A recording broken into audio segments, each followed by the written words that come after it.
hit that subscribe button. Let's get started. Okay. I'm telling y'all, this is a challenge to remember how to work all these different ones and each thing. Took me forever to figure out how to get the link over to Wayne and all that stuff. So, Wayne, if you're out there listening, check your email. I already sent you the link.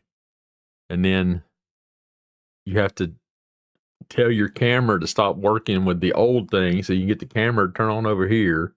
And now we're live back on Streamyards. Take 3. We're going to do this. And y'all know how the comments thing work with StreamYards, so we'll see how this works. We're going to try it again. Take 3. Don't make it 4, David. So if we keep having the buffering issues and all that stuff, yes, y'all let me know so that I'll know that it was definitely something in Streamlabs. Because, I'm on StreamYard, so let me get pulled up here and let's try this again. Anybody else want a link? Let me know. Phone lines are open if you want to call in. Holly Baby Alive 1968. Hey, hey, hey. Diamonds. Howdy, howdy, howdy.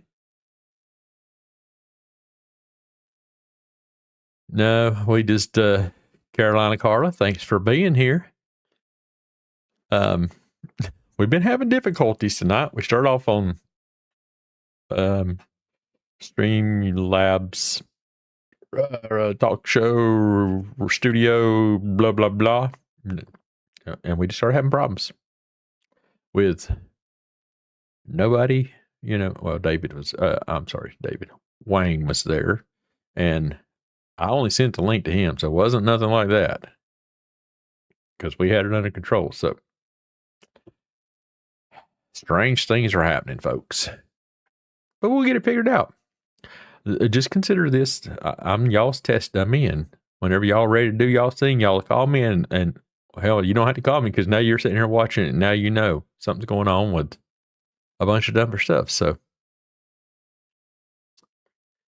could be truth. Could be that it is the only common denominator. So we will see if it does on StreamYard, because I don't think we've been on StreamYard since all the issues started. I'm just saying. Just a statement of facts. But, I forgot to turn that on so y'all can see y'all's comments over there in case you're not watching it some other way, like however you're watching it, and now the comments are on the screen. We don't get all of our little fancy dancy other things that happen. I don't know how we know we get subscribers, and y'all can't send no jewels and no damn blinky things and all that stuff. So if you do, I don't know that I'll see it, and please forgive me if I don't acknowledge your super stickers, your super chats, your super thanks for being here and all that stuff. So I'll straight up tell you I'm sorry right now because I'm not used to StreamYards as much. So, and we investigates. Wayne, are you out there? Wayne, are you listening? If you want to come back in, I sent you the link. Anybody else want a link? Let me know. Let one of the mods know, and I will send them the link so that we can get you in here. Hogwild Views, howdy howdy. Thanks for stopping in.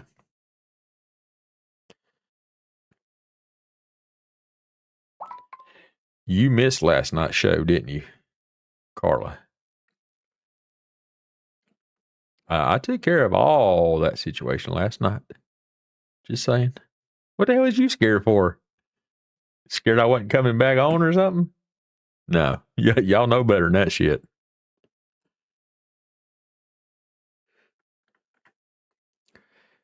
Yeah, so, all that stuff is what it was.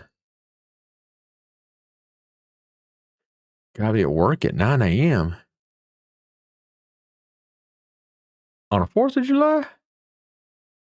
I'd tell them damn pound sand. I tell them the president called and said I could take the day off. Gosh, for anybody that missed it last night, we were on till 5 o'clock this morning, Oklahoma time. So a lot of you guys that are on the Eastern Standard Time, y'all were up till after 6. And what's up, Doug?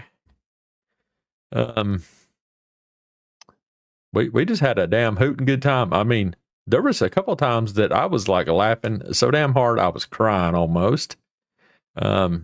We just had a good thing. I sent you the link there, buddy. Check your email again. I sent you the new link, and make sure you're clicking on the Streamyard link. It should be the latest email. Can we do it again? God, Doug, are you serious, bro? I mean, like,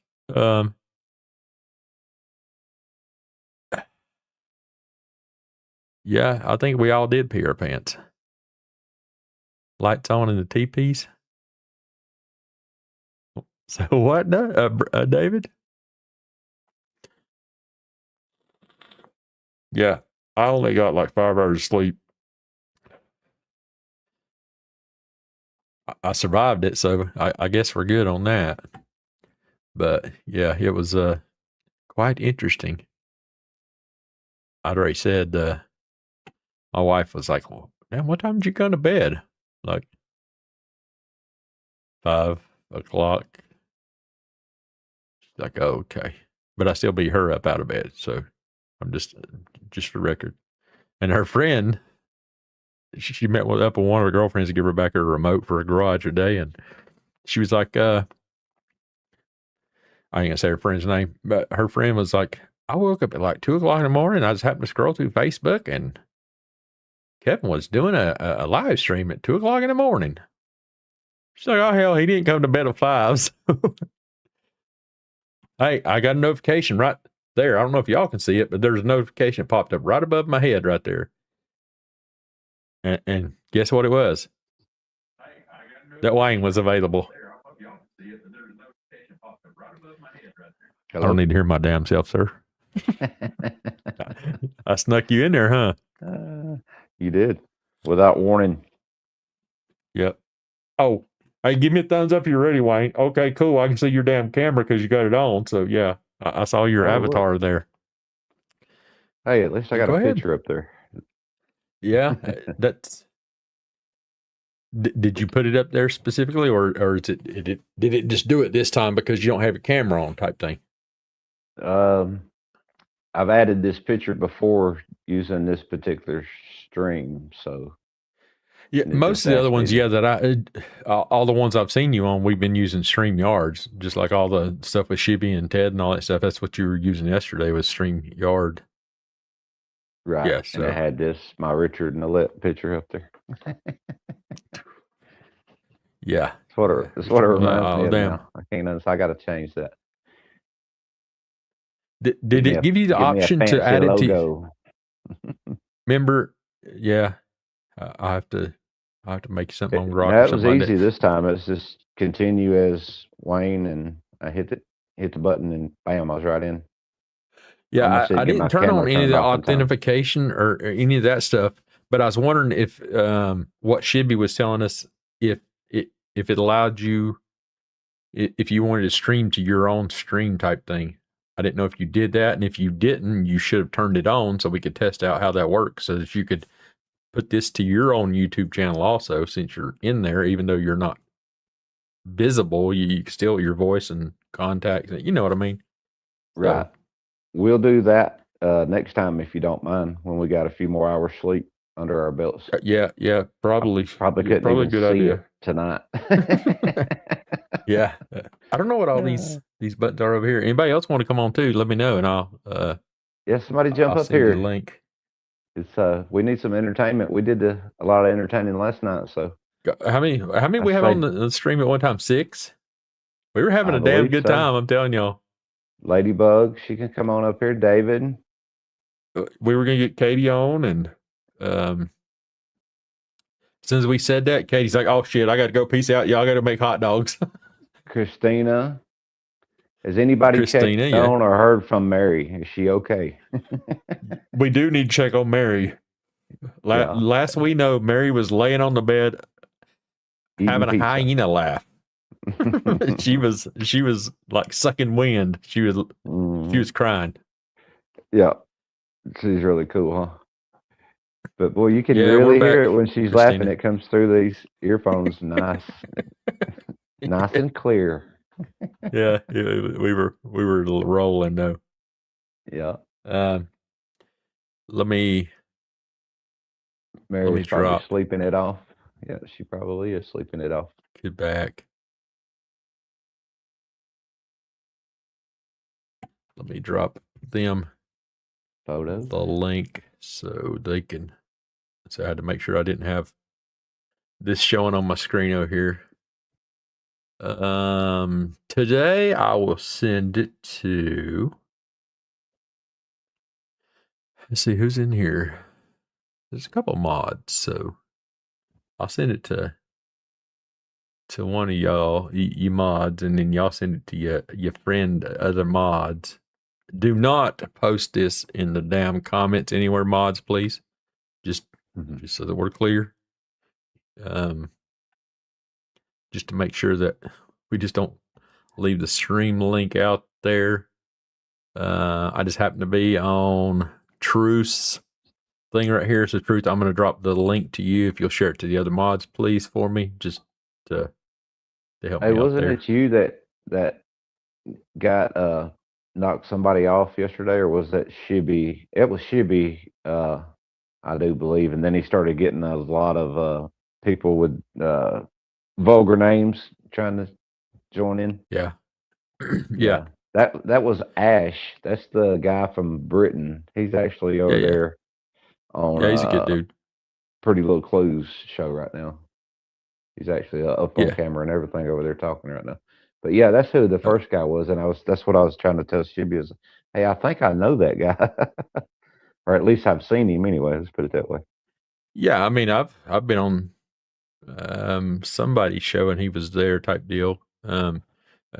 Truth, I sent you just because I had you were on in my Discord there, easy to see, and I'm still learning how to figure all that stuff out too. Whenever you have all these extra things in there, I'm just used to one thing, and I'm talking to Caleb and my other son, and then going to find all this other stuff. So, right.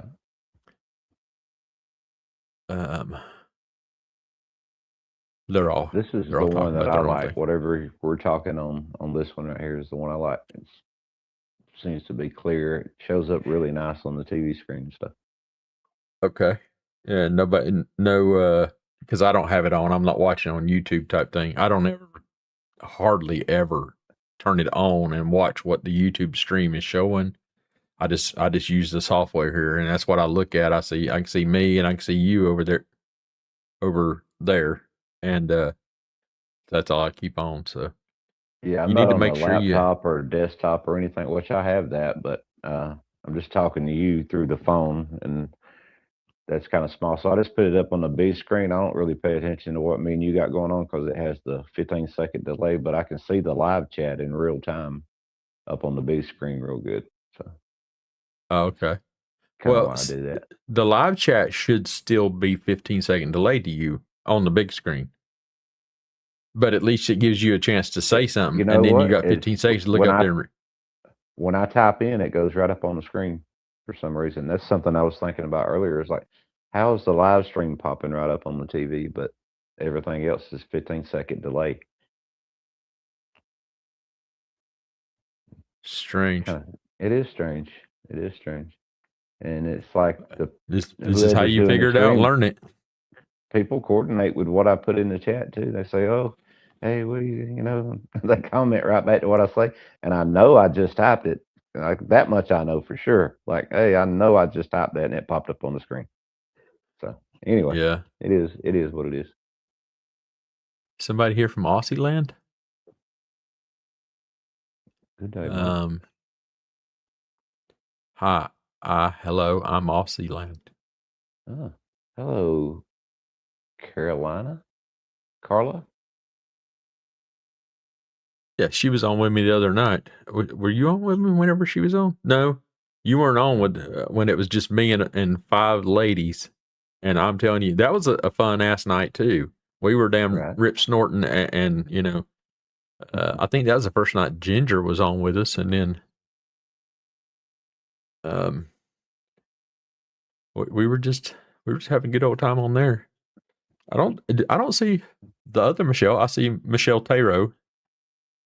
It's just easier to say it that way. Michelle Tayro. Hi, Michelle from Aussie Land. Oh.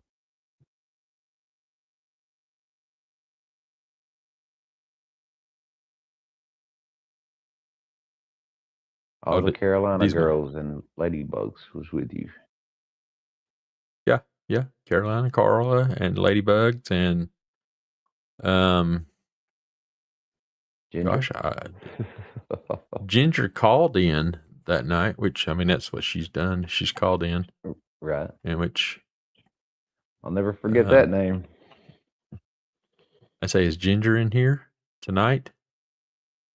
I saw her on the other chat a few minutes ago, but I'm not seeing her name in any of the comments now. Truth was you on with us? I don't remember. Y'all know I'm good at it. I haven't slept since then. Well, I have slept, but not much, I may need some more sleep, but I do good to remember my damn name. I can't remember everybody's name. You notice I've already called you David and Bruce Wayne and, you know, all kind of other stuff. So. Right. Well, I used that name for a little while, Bruce Wayne. I was the Dark Knight in the chat. Oh, really? I've evolved into We Investigate, yeah. But now everybody calls me We, so I was trying to at least let everybody know, hey, it's Wayne from We Investigate. Yeah, Mr. We. It's not very flattering. Mr. We. Don't say we too many times. We. Yeah, it's not as cool as the Dark Knight, I'll have to admit. Yeah. Mm-hmm. Yeah, subscribe and follow and give a big thumbs up, as Cheryl says. Howdy, Vishabi, Jay? I'll do that now. Vishabi. 20 Vishabi. Watching 15 likes when I hit the like button. There we go. 32. Yeah. 3 more popped in. It is what it is.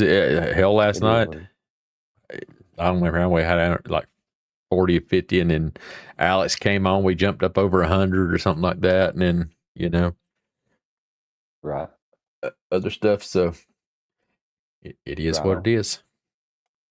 It is what it is. That's for sure. A lot, like Alex was saying last night, you know, even though you have people that's sitting here live and talking in chat and all that stuff, you get a lot of your views off replays and all that stuff. You know, and that's something I got to get used to, is going out there and damn putting a thumbnail and all that stuff and adding it. There's so much shit you got to do just to make a damn video, a live video, and put it out there, or even a YouTube video. You have to do a thumbnail, and you want to change them up so that people see them, blah, blah, blah. That's too much work. I just want to sit here and damn talk to people. I'm with you 100% on that. I think I've made one thumbnail or something like that. Otherwise, I just let it roll. Made some shorts to get up above 50 and made a couple of lives, just test runs, but nothing special. Made a little video, you know. When people go click on the channel, they see that video. And it's just kind of like a board that kind of bounces around and shows Area 51 and another. It's kind of cool. I don't Diamond Lucidity. Kind of too much. Sorry, Wayne, didn't mean to interrupt you there, but Diamond Lucidity, I apologize to cry to this channel. Well, I hope I don't make you cry unless you're just laughing your ass off to the point where you just got to cry. But I guess you will remain invisible. Hell no, you're loud and proud. Center stage now. You're up there. Right. Don't be invisible. No. If you want to come on, let me know. I'll send you a link or something, and you know. Hell, no, one of the mods will, as long as we got somebody that vouches and says, hey, hello, I know this person type thing, and, you know, whatever. Just because we've had issues and we're trying to curtail it and figure out where the problem lies. So, but don't be invisible. Get in those comments and have fun with everybody there, and hopefully I get to see your comment. And I'll throw it up here and we'll talk about it and all that stuff. And that's a cool name too, by the way. Diamond Lucidity. Yeah, it sort of made me think of Silent Lucidity. More people would be Great here, song. but several are live right now. Nikki, Sleuths, etc. A lot bounce back and forth to support all our peeps. Exactly, and that's what I'm talking about. It's, it is what it is, and that's why I've sort of. Yeah, I think I made 3 I don't want to be the full nighttime show. Yeah, exactly. 3 stops, yeah. Nikki's and Pretty Little Clues, and Sleuth was going off the air, so try to drop in and show everybody love. Hadn't seen his mod 101 in a while. She's very well known and very popular, but I ain't seen 101. 101 SB. Michelle, you realize that like saying the word damn to me is like putting a period at the end of the sentence? I'm sorry, damn. I don't know that I'm saying it, to be honest with you. But yeah, don't make a drinking game. Don't make a drinking game because you drink every time I say damn. Somebody was asking me what was the guy's take on Nancy tonight. Who was that? Hey, yeah, go ahead. Go ahead with your comment. I'm gonna go look for this comment up here that Diamond was just talking about, lucidity, and keep going. What you're talking about, but I've got something in my brain. Wayne, help me remember. Cool. If they'll, I've got something. They'll put their name back in the chat again. I'll give them whoever said that. But I did see the question about what was the guy's take, and he didn't have a whole lot of time to have too much of a take because you had Adam and Mike there, and then you had Jennifer and Glenn. That was their first show, and so there was a lot of people throwing a lot of information at him like he was drinking out of a fire hose. But he did have some interesting takes. One of the things I remember most was about Kayla being in jail and them holding her there for a proffer for later testimony that she may have against LD. I think just from the little information, because he didn't know anything about the case whatsoever, so you can imagine all that coming at him. He was seeming to think because the feds were zeroing in on LD that was the angle he seemed to be more interested in.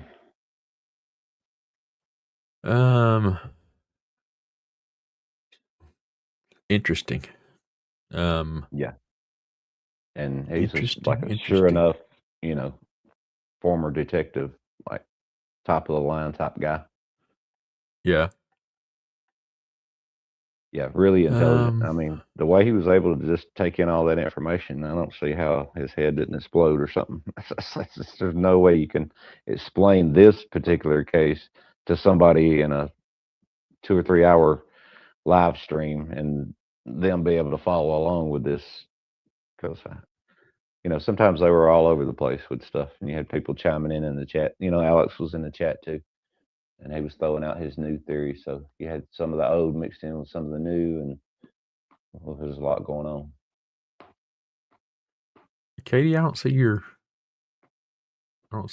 Discord. Where the hell? Oh, I always forget there's a damn another button there. But I'll go back to what I was saying. I still don't see your damn comment in the mod. Did you send it in mod chat? Did you send it in direct messages? Lucidity is bright, clear understanding. I need more of that. See, you're not invisible. Yeah. Hell, maybe she didn't even send the damn. Maybe she wasn't even replying to me. She's probably replying to somebody else. Because I see Truth's thing. It says she got it. I'm sorry, Michelle. Michelle's shining light. If your local Walmart is now out of Depends undergarments for any of us in these here chats, I'm sorry. And if I've made you pee your pants, I'm sorry. I know somebody said they pee mine, Kev. You made me pee mine. Oh my God, we did have a blast last couple of days. So, That was another a fact of statement there. You have to learn as the person who's on the camera and running your stream and all that stuff. You gotta take those opportunities to show the videos to people and be like, "Hey, have y'all seen this video? Check this out." You put on the video, you turn off your camera, you haul ass, you go pee and get you something to drink, and you come back in. So that's how I do it. That's how everybody does it. So just for the record, for those people, just for the people that I had to throw that in there just for Michelle. Yeah, that's great advice. I was trying to make her drink. Yeah. Gosh, I'm way down in the comments again already. I see you. Yeah, if you see mute beside my name and I don't say anything, and then there's awkward silence too, is the worst time for there to be awkward silence when you're trying to run to the restroom right quick. Yeah. Well, you should. Well, and that's the thing. I just built all that stuff in Streamlabs and all that stuff, and I've got it programmed into my Stream Deck over here, where all I do is hit a button and it mutes my mic and it turns my camera off and it brings up a thing in my spot for my camera image here. It brings up a thing that says, "Your host will be right back," type thing. I forget what it says. It's got like, a different thing on there. So, where's Buddy at? Buddy? My buddy? Buddy. Ginger dog. Snaps. Yeah. Poor Buddy.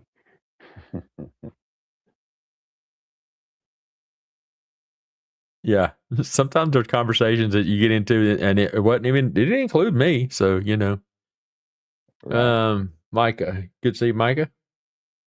Mike? It's probably Mike H. Now that I'm seeing the are you ready, Truth? Kidnapping for yeah, I think so. So here we go. There you go. I can hear you now. Howdy. Howdy. Hey. I have been saying Micah, and I don't remember a picture being there, but now it says Mike, and there's a picture there. So, am I correct? Is it Mike? Hopefully so, down there. Mike says the FBI statement said they are continuing to investigate Nancy's case as a kidnapping for ransom. Yeah, I've seen that, and that's. I think they're leaving it that way just to avoid having to explain anything new that they may have put out. Even if they decide that, hey, we don't really think it's a kidnapping for ransom now. Maybe it's a burglary gone wrong, let's just say.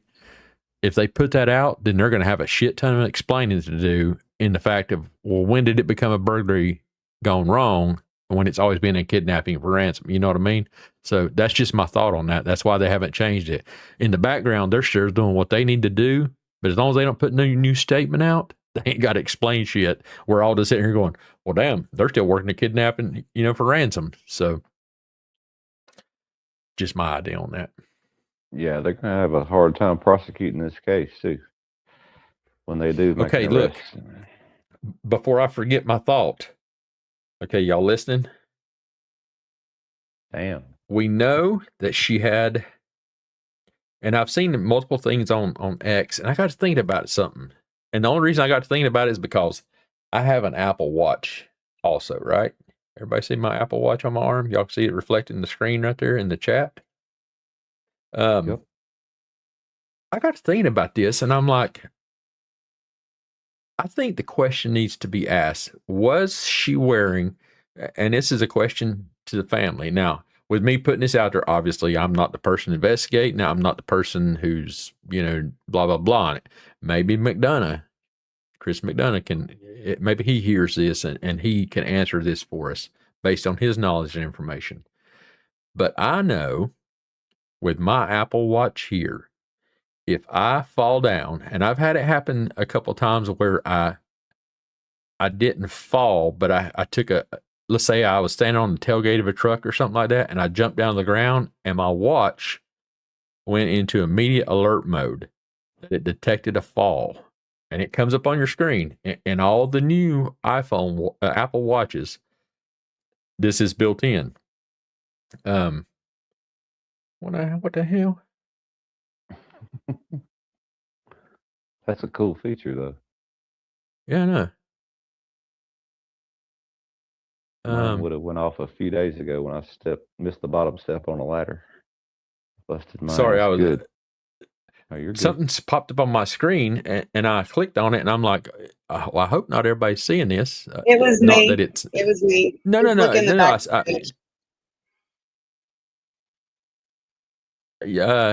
Yeah, you can. Okay. But I was just sitting wanted there to going, double check. yeah. But I saw it, and I'm like, damn, if I clicked on it, did it just change the regular chat to this private chat and, type deal? And could everybody see it and all that stuff? Because I didn't want nobody to think, whatever we were talking about was something people couldn't see. But yes, that's fine. So the Apple Watch thing.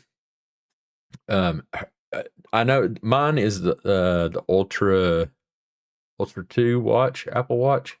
And so it has these different buttons. Like if I was to fall down and it immediately goes into an automatic response mode. It gives you like X amount of seconds. I don't remember what it totally is before it automatically starts doing a countdown. And then if you do not press a button to tell it not to call 911, it will immediately call 911, call emergency call by itself. And it will start sending data to the enhanced 911 stuff. So let's say, and here's the other thing it does. It also has a heart sensor built into it that automatically checks ever so often for heart. It checks for AFib is what it does, but it's not a medical device. Remember, she has a built-in Bluetooth pacemaker in her chest that connects to her phone. So, it's not that her watch has to rely on any of the data because her pacemaker is actually connected to her phone. And therefore, that's how her pacemaker data is being sent. And that was something else the other night somebody was talking about. And I heard this and I'm like, no.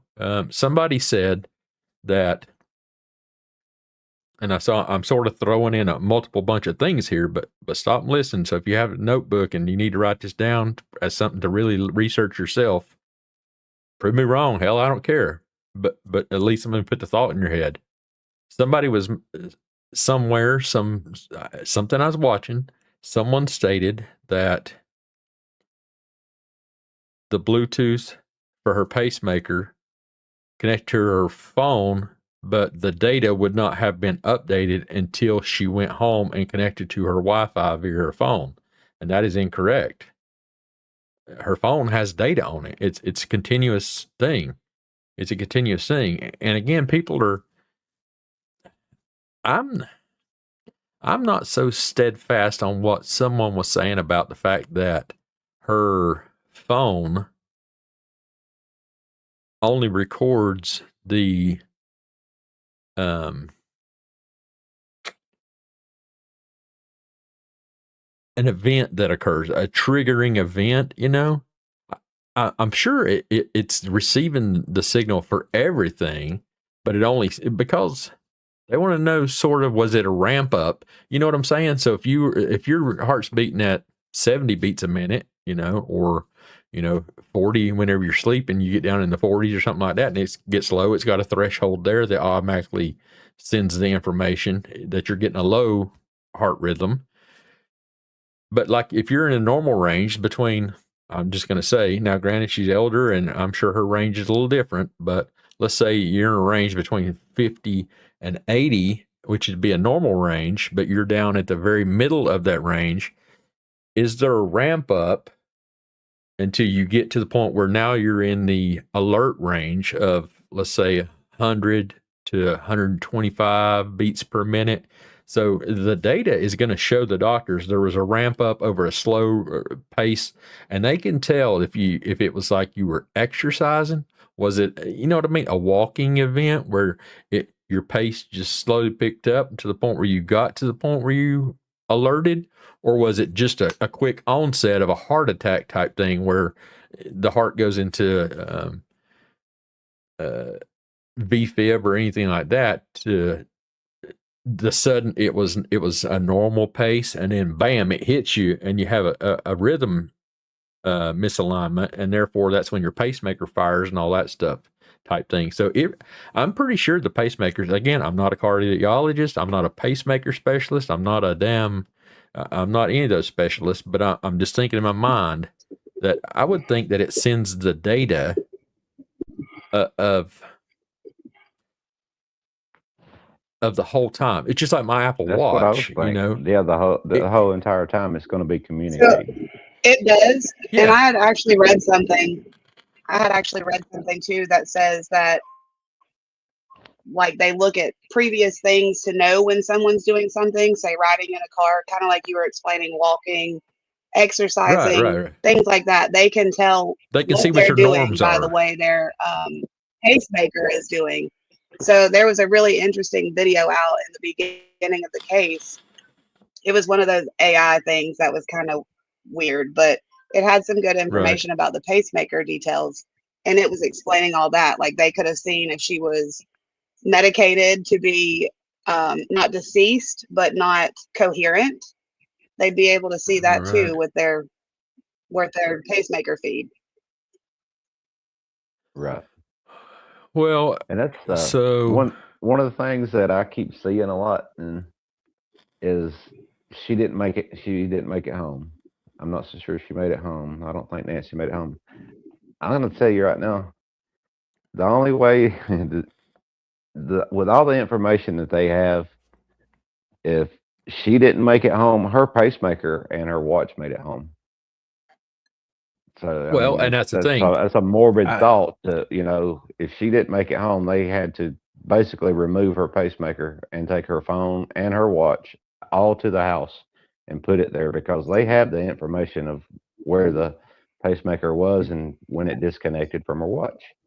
So, in my mind, they wouldn't. The thing is that they would have seen what it updated to that point. When it hit Wi-Fi again, it would have updated all the previous, so it would have shown had she been something happened. That's the part I'm trying to get across to you. It doesn't require Wi-Fi. Your phone has data signals, and it's communicating constantly through the cloud. It doesn't have to update when it gets to Wi-Fi at someone's house, like where you connect at your own home. It doesn't have to be there. Your phone is going to transmit the data over the data signal. It does not require Wi-Fi. It's like your Bluetooth from the house. If you're on your Bluetooth, you can have your Bluetooth on walking down the road. You don't have to be connected to your house Wi-Fi for your Bluetooth to work. Yeah, think of these right here. Your Apple AirPods. They don't work only at your house because you have Wi-Fi. This is no different than a pacemaker. This is the same in a pacemaker and a Bluetooth setting. A set of AirPods is no different than that pacemaker. It's just the Bluetooth signal that's communicating to the phone. So this does not have to be at your house and on Wi-Fi via your phone in order for them to work. That's why you can go to town and be walking through Walmart, still have your AirPods in, and still be able to hear your music. Do you know you understand what I'm saying? And it can upload to the doctor. But what if Nancy's phone was turned off to where it couldn't upload that to her phone at all? They would have known if her phone was turned off. Yeah, I mean, they would be able to pull their data. They're not telling us everything either. Yeah, they're not telling us everything either. So I'm sure there's a lot of points to that. Yeah, they'll never tell anything. So I will add that my grandfather had a defibrillator, and it wasn't Bluetooth or anything like that, but I guess it was, but it had to work with a certain base monitor. So if he was away from home, it wouldn't pick up that signal to add the transmission or the history, for however long he was away from the monitor. It would only do that when he got back to the house in relation to the monitor to upload that information to his doctor's cloud. So I know this one's, more Bluetooth, so we have more connection to it, but that's just another thing to think about is there are some that don't upload unless they have that monitor that's set up on a phone line at their house. Okay. How long ago was? I was going to ask the same thing. You ready? It's only been about 2 years. 2 years. I'm sure they've Yeah, updated some since then, but that's just something else to think about, that there are some monitors to get the cloud data. Hello, Ladybug. Hello, how are y'all? Hello, Ladybug. Yeah, Nice and picture. it's sort of it's sort of the same thing as nice Ladybug's. Picture. Thank you. That's my AI, and I'm also Cherokee Indian, so that is my headdress. I love it. The peacock feathers are beautiful. Thank you. So where I was going else with that is, now let's stop and think. If it's not, and I say this is because my wife doesn't always wear her Apple Watch. She frequently decides not to wear it, and she just doesn't use it type thing. But she has one, and it's connected to her phone, and probably couldn't even tell you the last time. She may have even have it turned on type thing. She doesn't wear hers. I wear mine religiously. I've got an Apple Watch and I've got a Samsung Watch type thing. But let's say if she did wear her watch with her that night and she went somewhere, let's say to Annie and Tomasa's house, or she went to Circle K and any other place, anywhere she went, her phone would be tracking. They track now I don't know if hers has it. My watch has it. It has the oxygen sensor for your pulse ox is built in, and it reads it off the back of your watch through your bloodstream, and it does the pulse and all that stuff. And it also, like I said, it detects falls. It basically, now mine is the cellular version, so I don't have to have my watch with me. I can use my watch. I'm sorry, I don't have to have my phone with me, which who the hell don't take their phone even if you got your watch on. I understand some people go running and stuff. They just want to take their watch because it's got my debit cards and all that stuff stored into it, and I can just tap it to pay with my watch, and I don't have to have my phone. And some people do that, but it's more common that people have their phone with them and not their watch. So in your mind, play this out, is because what they're telling us is the fact that it was the fact that her phone and her pacemaker disconnected at 2:28, and it doesn't mean that it disconnected from the network and everybody thinking Bluetooth at her house. It's that the phone and the pacemaker were no longer communicating, which means there was a separation of distance of that phone and that pacemaker of at least 33 feet, which is what Bluetooth range is. And so it could have been that she was separated from it at Annie and Tomaso's house between her Bluetooth of her pacemaker and her cell phone. Or, she could have been separated from her phone and her pacemaker at her house. All we know is that the separation occurred at 2:28 in the morning. Is that right? 2:28 was the time that, just to make sure I'm telling the right times on that. Is there anybody remember? That's the timeline, yes. So that's when her phone separated from her pacemaker, right? But the deal is we know that her phone was found at the house, based on what they've told us, that her phone was found at the house. Now, does that mean she was removed from the house at 2:28 and separated from her phone? Or does that mean she was over at Annie and Tomaso's house at 2:28 and her body, let's just say. I don't even think it's separated from her device. Well, it's going to be that her phone and that pacemaker separated. And so could she have been separated from her pacemaker and her phone at 2:28 with her body with the pacemaker inside? Let's just say that they didn't cut it out, y'all, or wherever she's at. She could have all they had to use was a magnet. Exactly. Yeah. Well, You can yeah, deactivate the pacemaker with a magnet, and that would probably cut off that Bluetooth connection too. okay, so let's say that occurred over at Annie and Tomas's house. And then now the phone's back at her house. That's my thing about it is the cell phone still has the ability to be tracked and see what's location, where it pinged and triangulated off towers and all this other stuff. Right. And where it was at. And so you have to believe that they had to have downloaded Nancy's phone and got a warrant for that, for her information. And they would know whether the family was already in the phone at the house, because they said that on the dispatch. Exactly. That's what I'm saying. It was all that information was on there. Yeah, let me add something about the phone records. So they can actually pull a record of every ping that her phone did, and it's usually every second that it'll pick up something from data in your phone running in the background, and it'll update every time your data plays in your phone to your location. Yeah, so it's coordinates that it shows. It'll show coordinates for the exact location that your phone pinged at that second.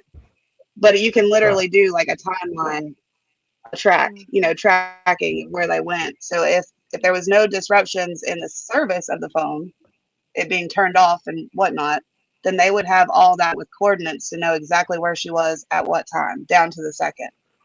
That's what I believe 100%. They know that she made it home that night, and she was in the house that night, and she was near her devices that night until they took her, like Kevin said, far enough away from those devices to where now the pacemaker is not connecting to the watch or the telephone.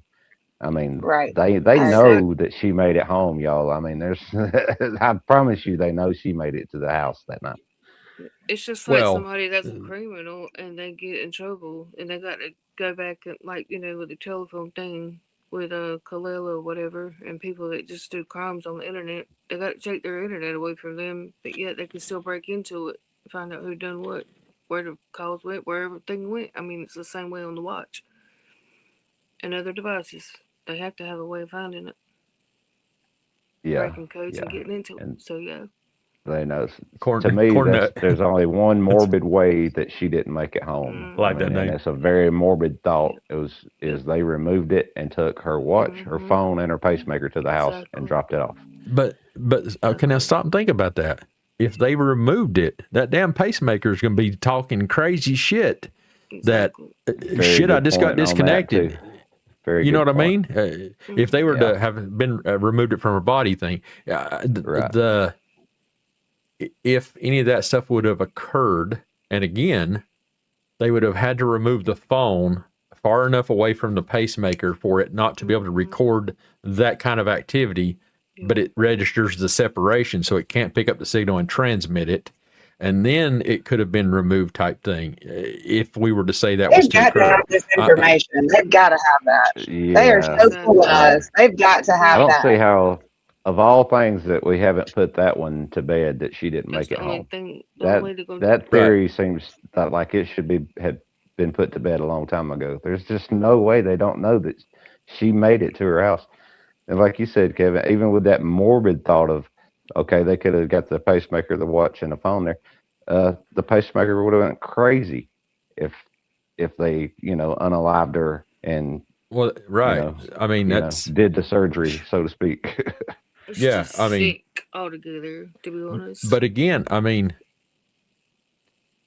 the phone, if it was away from her to where it was not receiving a signal, again, the phone is going to record its own location based on its data pings to the towers.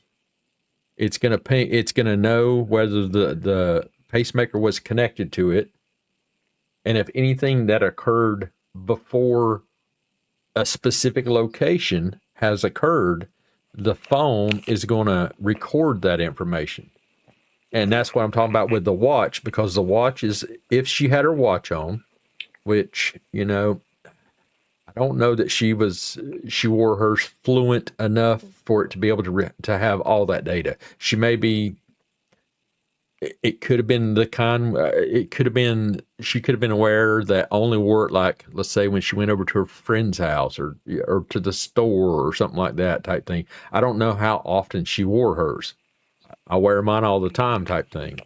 You had to be on at all times to be recording her heart rate. I would say, but that's what I'm saying.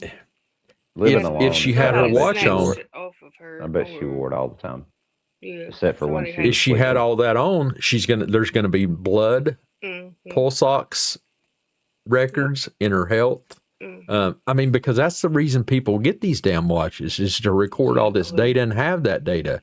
You don't buy an Apple Watch not to turn on any of the features and just wear it as a damn wristwatch. You buy a damn. I mean, let's just say someone of her type, a little old lady's gonna wear one of the old the little wind-up watches that our grannies wore. You know what I'm talking about? Just a little bitty.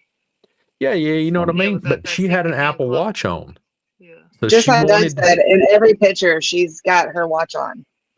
Every picture that we've seen of her, she has. Well, that's what I'm saying. But what if she didn't wear it that night? But if she did, the location of the watch connecting to the phone, because if you just have the Wi-Fi version, your watch is going to Bluetooth to your phone and get its connection, and it's going to transmit the data that the watch gathers while you're wearing it. Your pulse ox, your blood, all that stuff's going to be recorded into that phone from your watch if you have it on.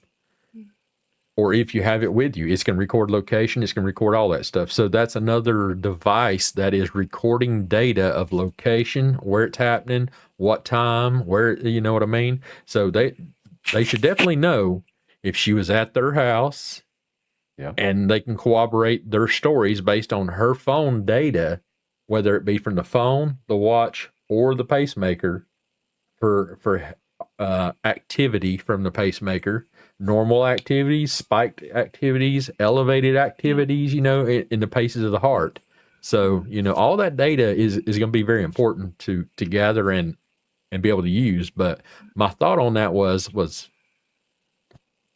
if any of these events occurred that would have caused an elevation, a spike in her heart rate, even having a conversation, it's no different than us sitting here talking now. Whenever you're sitting and talking, for instance, you know, as I'm sitting here, my blood oxygen levels are going to change. My blood pressure is going to change type thing. And my watch is actually recording all that stuff, and it sends it to my phone, and I can go pull it right back up in my health records. That's where it sends it to, per se. And you can go back and look at all that stuff. So that's just my thought on that. Let me answer. Cornnut says the sickest thing is with this whole thing is we don't know diddly shit. No 911 calls, no interviews with friends. Can we say gag order at this point after freaking 5 months? Hell, we are all detectives. That's what I'm saying. I want to know where the friends are. You don't hear a case like this without somebody speaking out about them. Exactly. We haven't heard anything. Don't say a secret either. Island Queen, what are you asking there, honey? I'm sorry. You're saying from the phone or watch. And you know how I am. If you've been around here a little bit, y'all will put in the comments, and then 10 minutes later, I'll go back and look to try to answer them. And I can't do it like right there and then. What are you asking about from the phone or watch is what I'm asking. She's probably having a conversation with somebody in the chat. Could be, but you know, I just make sure everybody knows. Right. Island Queen. What island? So I think we all agree, all of us that's here, you know, on the chat, that she did make it home. I can't really say I think she honestly. Did. Here's what I can tell you. I believe. I don't really know. Out of all the things, I believe that. I believe they know that, and if I'm not saying they're not holding stuff back or that type of thing, but they're not going to say, you know, she made it home and she went in the house and all that. You know, they're not going to. If she never made it home, they're not going to put that out there like that. There's no reason for them to withhold that kind of information or to even lie about that information. Yeah, a lot of people in the chat are they're saying yes also. And I remember somebody on X tagged me today or sent me a message, something. Somebody sent me some information about the fact that in a statement there was a broken lamp. Nancy's blood was found in the hallway inside the house, and yeah, I didn't gosh, see that. Yeah, I heard that about the blood too, but I heard that it was just the same kind of droplets that was on the porch was in the house also. Where yeah, is and it that was at? In the foyer, I heard, like on the inside of the door, there was a yeah, little right bit in of blood. the No, I'm talking entryway about and all where that was stuff. that written Yeah. at, or who posted that? Or who said Somebody think either it sent was it to me or I Ashley seen on X or Banfield. something. that? Okay. I think I'll Ashley go look. Banfield got from her source, whether you Okay. believe sources or not, but that's This Ashley just wasn't Banfield said how it that? goes. this Oh wasn't yeah, about Ashley just that sent it inside the to me or door, I but got it not from in the her. hallway. This was She did say inside the door. Ashley did. no. I remember Ashley saying it, but this was a totally Yeah. different I have thing. her This on was there. I'll written look down at it. like case notes from someone or type thing, or it was part of a timeline or some type of information from way back, and it says something about a lamp was knocked over and broken inside, Heard and it the also lamp. said there was blood found inside the hallway I haven't heard of that. the residence. Okay. It doesn't I say it hadn't was a either, bloody. It doesn't say it was like a bloody scene type thing. It just says blood was found inside the hallway, and with a broken lamp type thing. So, Oh wow. Yeah, I wonder why they didn't take the mat either. That's bothered so many people. That is crazy. That would have been took from here That's in so no time. stupid not to take the mat. I Mm. mean, it Anybody almost makes able you to wonder answer? if they even seen the damn porch. Exactly. Did y'all even go Right. to the front porch at all? You're just concentrating on probably the Anybody? could have propped open sneaked gate in. and the prop open back door and Yeah. calling hospitals and everything else. You never went out the Mhm. front door to check, and you Who just knows if left they the whole didn't step scene. in it? That could have been their shoe print instead of a tire wheel. Right. You know what I mean? Who knows? I mean, was the first person to walk up there, was it the reporters who filmed the blood? And they're like, oh shit, we got to go back out there. There's blood on the porch. I'll come back. Exactly. I'll come back to your question, Well, Holly. I did But remember Cheryl a says, conversation about the way they went in to check the house, that they maybe didn't go in the front door. They probably used the garage or the other side door or whatever to get in, because that's how they usually went in. Right. So maybe they had Yeah. already found that she was gone and they didn't make it to the front door yet to go Mhm. in or out of it. You know what I mean? Like they didn't go Right. to the front door to begin with to go in her house to look for her. So they very well And could I'm have with easily well, missed Chris that if they McDonough didn't. on that. I want to know if that damn front door was locked or unlocked, That's what I because want to that's know Yeah, too. going to tell a that'd be a lot good. right there. Because when they Yeah. yanked, I hate to say it like this, but when they yanked her out that front door and the Mhm. blood is flowing, and now you're They're outside, not going to lock the door back. maybe going to get. Nope. You're not going to do nothing like that. You're getting her They'll ass leave in it that wide car open. as fast as you can get her in that car, and you're getting out of there. Mhm. Because yeah, They're it's not even thinking all, about I mean, closing you're it all either. in at that point. You're there now. You know, you've got the lady, and it's your job to get her the hell out of there. And you're not going to go back and lock the door, especially though the screen door, the solid screen door that she had, and the other door, Mhm. and then leave the back Yeah. doors open. I mean, Exactly. so was None of that it crazy door makes stuff. locked? sense. Listen, anybody able to answer Holly's question here? So, if there is a setting on the pacemaker to alert a medical center or a doctor, wouldn't they alert they alert the family members? I think what she's saying is, if the thing No. triggered and an event occurred, would they not call somebody? Anybody know? Yeah, well, I mean, I you would said your think grandfather so, had 'cause one. It what wouldn't. good is it going to do you? Like, you know, she has a medical emergency. She can't call 911 herself. It should send a signal to somebody to say, It was hey, sent. I believe it I need sends it help. just to the doctor. It's hooked up to Just to the because doctor, but as you know how that it's works. a And if it's in the middle of the night, they'll reply immediately unless they have someone on Mhm. call. But I don't as see a where it nurse. would call like an emergency contact. Well, As a that kind of nurse sucks. here, That's an as opinion. I I mean, I'm know. not sure on that, but It's as like, a why nurse even Yep. have here, one? that Can as I a get the upgraded version, please? I want it to call somebody. But Please. so that's what I was saying about the Apple Watches. If I was to fall down and I don't answer it, let's say I hit my head and I was knocked out or something like that, and I'm laying there after so many seconds of still movement after it detected a fall, it automatically calls 911, and Oh, it that's calls oh cool. them yeah, at, it detects you know, a crash yeah, too. Like with a car accident, yeah, it'll car call crash, 911. Or if you need have it that. set up, it'll also call that emergency contact. So that's where that works out. But That's you're supposed to have some, for anybody that who may not understand how these Apple Watches and stuff work, your Apple phone also, make sure you have your emergency contact set up in your phone as a contact, and you need to put, like, for instance, my wife, next to her name, I put the word ICE, ICE, and that way it's in case of emergency, and it's in that folder. In that, You're gonna get that's deported, how they're able to. Okay, then put nice next to it. But it is that's how the medical services. There's buttons that the medics have been, that is set up to the phone, that they can get to your phone's emergency contact information via that. You can also do it if you're turning off your iPhone and you power it off. It goes into a screen that they can access your emergency information, and they can call your emergency contact off that screen without getting into your phone.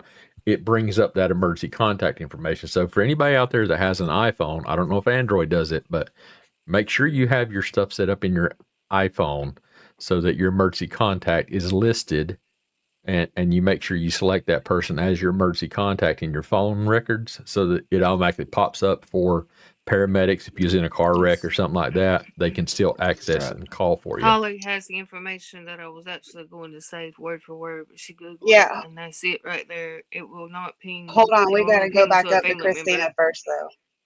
Yeah. Where's she at? Which one of Christina's? At the top. Christina sent you an email first. She's actually got information about the pacemaker too, and she's been waiting a while in the chat for you to be able to check it. Well, damn, Christina, you know how to get in touch with a woman. Information. But Holly's information is very good. Yes. Well, I don't have an email from Christina. That's what so I let was me go. Say, so, but let me go back over here. How far up was it?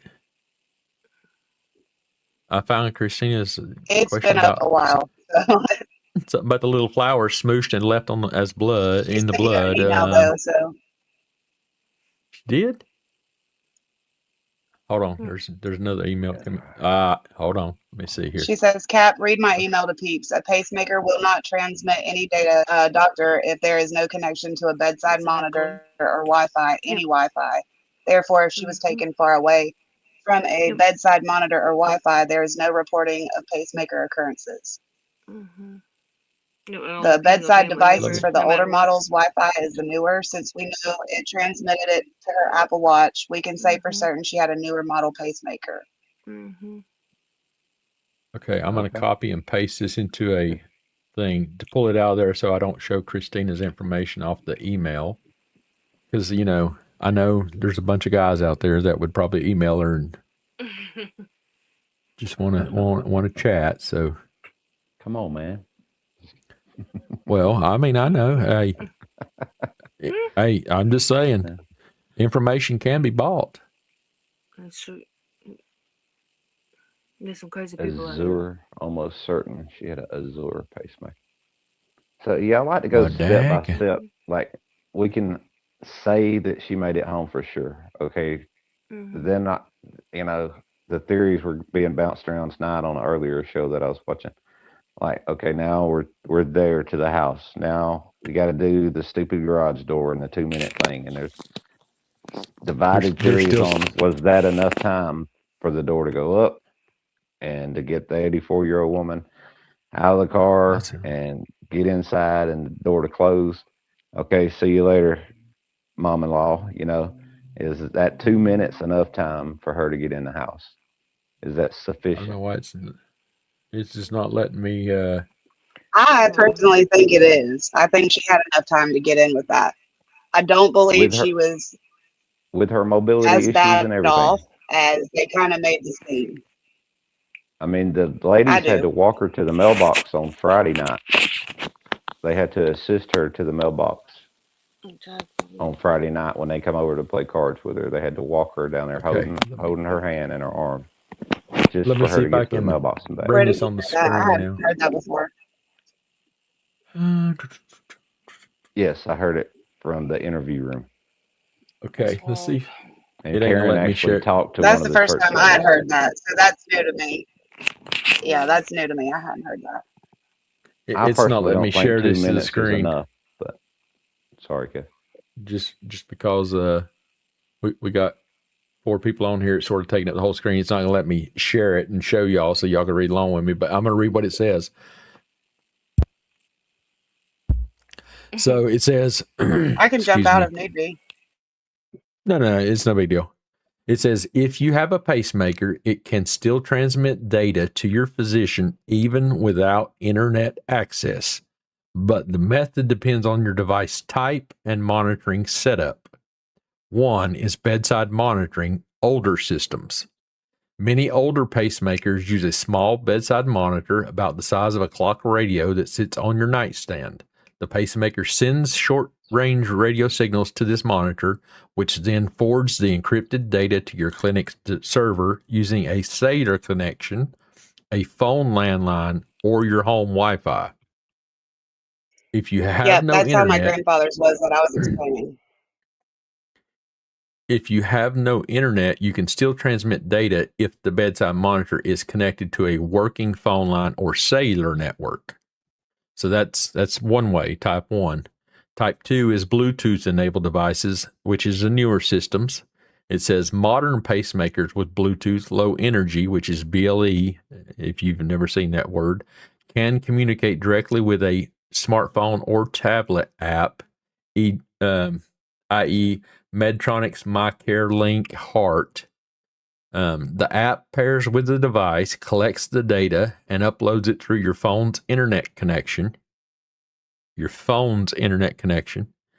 your phone has cellular data or Wi-Fi, you can still send the data. However, if both are unavailable, the app cannot transmit, so no data will reach your physician. And that's what I was talking about. So even when you're down at the when you're down at Walmart, you said it, drink it. Even when you're down at Walmart, you're walking through Walmart, your phone is your cellular device that's sending the data to your doctor's office, is exactly what I was saying earlier. And now number 3 says a relay or wireless communicator. Some systems use a home communicator like Medtronic's MyCare Link Relay that sends data to your clinic via Wi-Fi or cellular data. Without either, the device cannot send data. And the key takeaway to what this is explaining is, with no internet but a working phone line or cellular signal, older bedside monitor systems can still send data. With no internet and no cellular or Wi-Fi, even newer Bluetooth-enabled devices cannot transmit data. If you travel or are in an area with no connectivity, your physician may need to schedule a follow-up visit or use alternate monitoring methods. It says, tip, if you rely on remote monitoring, keep your monitoring device and phone connected to a working network or have a backup plan, a bedside monitor with a landline in case of internet outages. So, thanks for the info, Christina. That's what I was going to say about the internet outages and stuff. It'll hook up, but it won't. If the internet goes out, that everything goes out. If your power goes out. Yeah, I mean, data that's left over. So does it store the information, or does it send it to the phone and the phone holds it until it gets a tower? And if you had that option, but a family, I think it's holding it. Then it's on there. They just need to investigate the watch and they need to look at it. Just a problem. Well, and they're not doing their investigations like they should. Well, that's what I've wondered is how much this, and again, we don't know nothing. It's a problem. I have faith in what the FBI is doing and all that stuff. Exactly. I don't see why. And they're handling the digital. Mm-hmm. It's just confusing. Yeah. If I remember that correctly, the FBI is in charge of the digital stuff. So what she was there for? She was taking the car away. They've looked at it by now. They should have. Hopefully, Streamyards County's not handling the digital. So what Christina's saying here, talking about reading my email to peeps, a pacemaker will not transmit any data to the doctor if there is no connection to a bedside monitor or Wi-Fi, any Wi-Fi. Yep. There is no connection to a bedside monitor or Wi-Fi. To a medical doctor. No, because it will because it will still transmit via the data off of your cellular device. It doesn't have to have Wi-Fi. It uses your phone as your phone is the internet as the connection to your phone. Your phone. I understand there is people who have only Wi-Fi phones type thing where for your kids and stuff like that, they have no data plan on them so that you can make them as a phone. They're just a tablet and they sit and play their little video games and all that stuff. That is a Wi-Fi tablet only. I forgot about that, but yeah. It can still transmit that way. But at home. No, it wasn't her phone was left at home. Her phone was found at home. On the floor is what they say. Right. Home. So again, that goes back to what I'm saying is, I don't know. Was the event that caused the separation between her phone and her pacemaker, because that would have been reported into the phone when that separation occurred was 2:28. But where was the phone and where was the pacemaker when that separation occurred? Because up to the point it separates, it's going to show the connection, and the phone is going to know where the phone is at, and the phone and the pacemaker have to be within 33 feet of each other, is what I'm saying. So if that separation occurred, stolen, if that's the case. Yeah, I mean, to me, it's simple. Her phone is in the bedroom. Her watch is in the bedroom, and if they took her out of the house and left the phone in the watch, there's the separation. Yeah, that's when the disconnection happened, when she got away from Wi-Fi. She's in the car. Yeah. I mean, if she went in the car, or she's far enough away from it, it's disconnected, and that's where the separation. She still could be. She still could be at Annie and Tommaso's house when this event occurred. Is what I'm trying to tell y'all. Yeah, I believe it. She could be anywhere. She could be. How is that possible? She's at home. Her phone's at home, and her pacemaker's connected to her phone. They know her phone's at home. Listen to me. Listen to me. Okay. If she was, let's say that she's. Let's say that she is at Annie and Tommaso's house, and something occurred inside their house. Let's say, and they took her phone 33 feet away from her. Okay. At their house, the pacemaker is no longer transmitting data to the phone. No. Then all they got to do is take the phone back home. They would know her phone. Exactly. Where her phone was at. Well, her phone, let's say her phone was with her because she went to their house for dinner. and it had no irregular activities occur. But then if something occurred. But they know where her phone was at each point in time. Like when she got in the Uber car, they knew it traveled with the Uber car. They knew the phone was at their house. They knew the phone traveled back to her house. And they knew the phone was in her house. And then where have you seen them tell us that at? It's on the timeline. Could have actually all the way in wherever. I have not seen anything that says her phone was at this place. Exactly when she got back home. None of her belongings were taken. They did list the phone. The FBI is going to know where her phone was the entire time. They're going to know because they're going to track her data. Hold on, somebody's calling in here. Let's see if I can do this.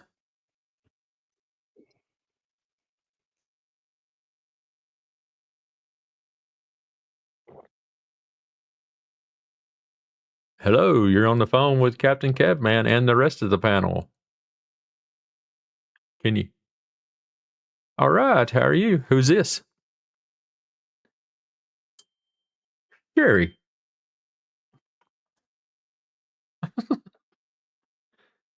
I don't hear nobody. Can y'all hear can y'all hear her on the phone? The panel? No. No, sir. Oh, well, I can hear. I'm sorry. She's talking to me just fine. I don't understand why y'all are not hearing her. Okay, well, ask the question, and I'll see what we can do here. Go ahead, Sherry.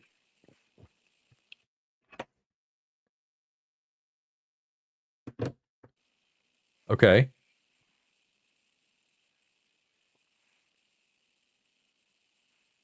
Okay. Christina.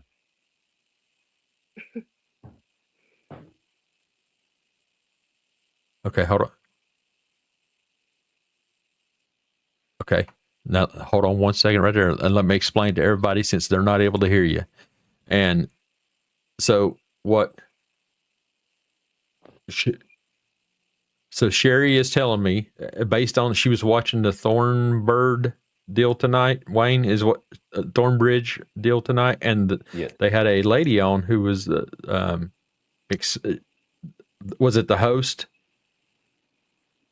The lady host, she had contacted a doctor, and the doctor explained it very well on the show tonight. So for us that have not watched it or seen it yet, one, we need to go watch that at some point. But she's telling me that they actually discussed this very well tonight. And she's saying that the doctor told them that there was a little monitor type device on her bedstand that did the data transmission. Right, Sherry?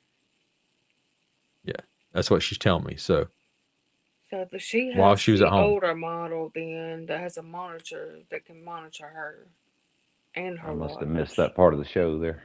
If that's the case, it has to be an older model. Sorry, Sherry. Go ahead. With I don't know why this is not Watch, coming though, through. It don't seem like it would. Oh, let me. She didn't have a subscription for the cameras, so who knows? Exactly. No, it's not your deal. It's because I don't know that my phone Kev, part can is you have piped her in. Go out and come back in one time? She's so crazy. She's on a telephone call, y'all. That's why I don't. Look, Sherry, do you mind if I send you a link? Look, is there a way for her to put on? Hold on, y'all. In the chat, on the panel. Hold on one second. I'm trying to talk to her, and y'all are talking in my ears. Sherry, I will. If you will email, one of the mods will drop the email in the comments on the chat.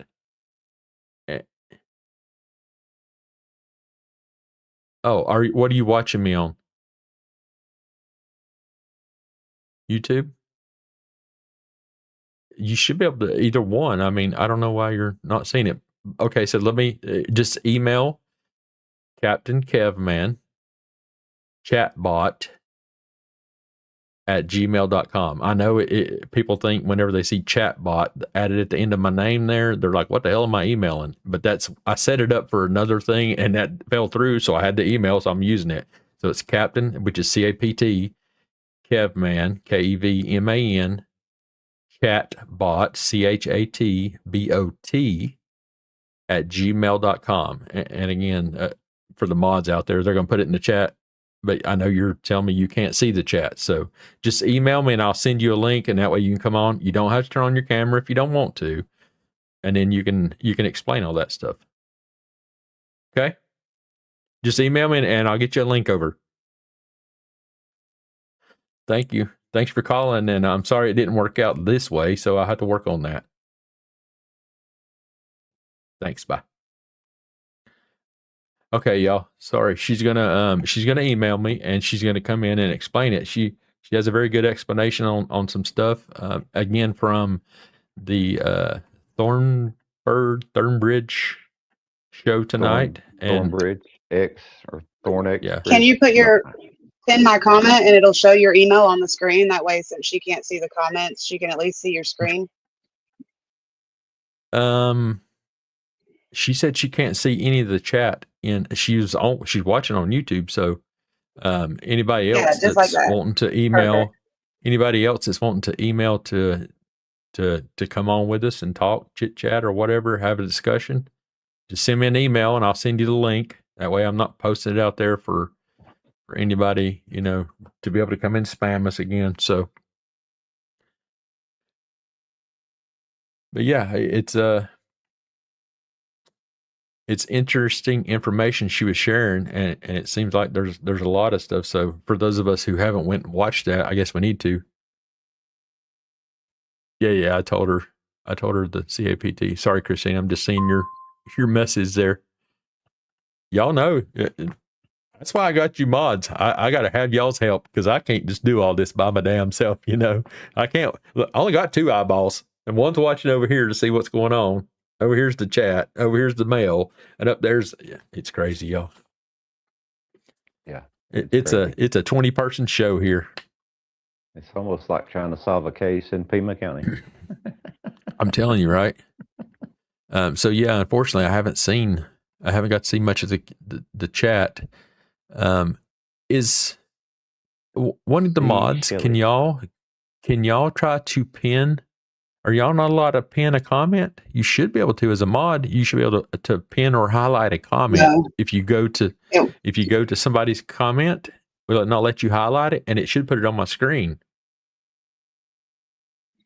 No, we can't do that. I swear I've seen the other mods do it. Maybe. Where the hell did she go? Let me check my email. Oh, she said she's going to be in the chat. She's leaving room for other people to join if they wanted to. Oh, okay. Thanks, Ladybugs. I appreciate that. Oh gosh, you don't want all that.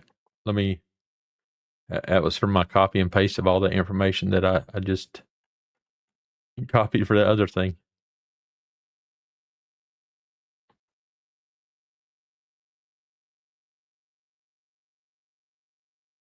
Delete that.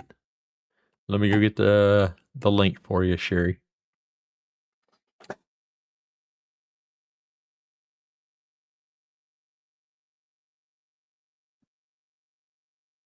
Oh, I found that button too, Wayne. I just turned it on, so now I can copy it, and that way people can actually stream to their channel. So it wasn't on whenever you did it, just so you know, Wayne. What button is that, Kev? Where I got my link from to send out to you, when you go on down a little bit, and then I can see the button that says to allow you to stream it to your own. Oh, okay. Deal. So I found that, and I'll show you where it's at. All right, Sherry, you got an email. Awesome. I appreciate that. Anybody else while I'm I just saw Ladybug's comment. She says she's not a mod, but she's giving others for whom she shouldn't be on the panel anyway. Girl, you better hush with that. You are just fine being up here. You don't have to be a mod, but I will throw it out there that I think she'll be a wonderful mod. I would never want to be a mod. Ladybug's comment. Okay, I see it. No thanks on the mod thing. I'm good. Hey, did you happen to see what the name was on this here, Ladybug? Here's the name of the show, y'all, coming in the chat right here. Thornbridge X Unfiltered. There you go. Make sure for everybody, if you want to go check this out, Sherry should be on here shortly, and she can give us a little insight on what she saw and observed and the information that was shared. So, Sherry, all you do is you'll get that link, and then you'll do whatever the little process there for StreamYard. Again, if you don't wish to turn on your camera, you don't have to. It helps. It makes the I can poke in your eye if you say something wrong when you're sitting over there where Wayne's at, or down here where Truth's at. I just poke you, and it makes my camera go crazy, right? So I have to turn my it's camera all in on fun. to be able to poke back. So a lot of people are saying it was a good show. So it's something definitely, Wayne was giving us a little insight from what he observed and all that stuff. And he said there's a lot of information in there. So, and one of the great mods there, not none of you in the rest. I'm just saying, Miss Katie threw us out there. There's a straight link to their show. So they did a copy great and paste job. that if you. It was their first show too. There was a lot of information coming out at one time, but you can kind of follow along if you know the case well. And I don't remember the pacemaker conversation too much. I do remember the garage door thing, and people split on that too, 50-50, whether 2 minutes was enough time or not. But I like to go, the way my mind works is step by step, and I can honestly say I think, yeah, Doug was there too. I can honestly say I believe 100% she made it back home, and whether that was enough time to get her in the house or not, I don't know, but you kind of just have to go with that it was. And then I want to say what happened next. I think she went to bed. She was in bed, and I think she was woke up, and I think she was lured to that door by a voice that she trusted or knew. Hold on one second here. I love to cruise. Well, hold on. Why did it not? Oh, there you are. Sorry. Okay, you ready? I hope you're ready because I'm bringing you on. I can't hear you, but here you are. Okay. Can you? Okay, Sherry. Now you're on. Can you guys hear me? Everybody say hello to Sherry. Sherry's the one who was just on the phone with me, and she got the link, and now she's here. She's gonna explain everything that she was telling me on the phone. Okay. So I watched that Thorn Bridge. Okay. Yeah. X Unfiltered, and the host on there had spoke to, not on the show, but previously spoke to a doctor that does pacemakers, and he explained it to her, and she put a slide up there too and explained everything. The little box that sits beside the bed, when she's at home, that's where her pacemaker translates from. But when she's not home, it goes to her phone or her watch phone. So, and he also told her that the pacemaker, when she's at home, will ping to that little box between 12, let's say 12 and 3 o'clock. Just because it said it pinged it at 12:28 doesn't mean that she was there then. She could have already been gone out of that house before then. That's just when the box pings to her pacemaker between 12 and 3 o'clock a.m. Right. And then, later on in the day, it may hit her from 9 o'clock to 12 o'clock. So it's just when that box pings her pacemaker, I guess, to get results for the doctor. Right.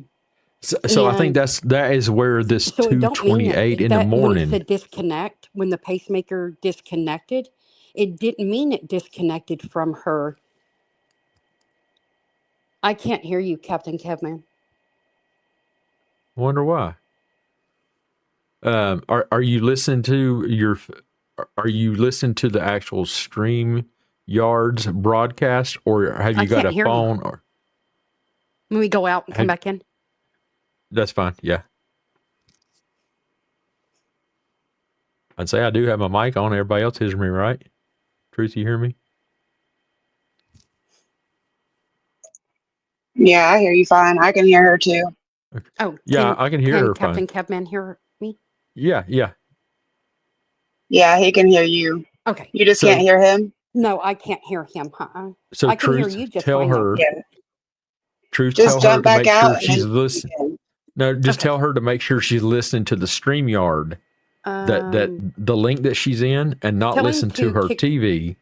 Let me see if this will do it. Because it's a 15-second delay, No. so she's going to think she can't hear me. Okay, hold on. Sorry, it's buffering on your head. I don't understand. Let's see if that works first. You were buffering, so I couldn't hear you until after she had already left. I'm sorry. Yeah, it's been buffering a little bit about the whole time. Every once in a while, it'll start it again. And it may be my connection because I do have slow connection sometimes. So it might not have anything to do with you or anybody else. It might just be me. Yeah, so exactly what Les is saying here.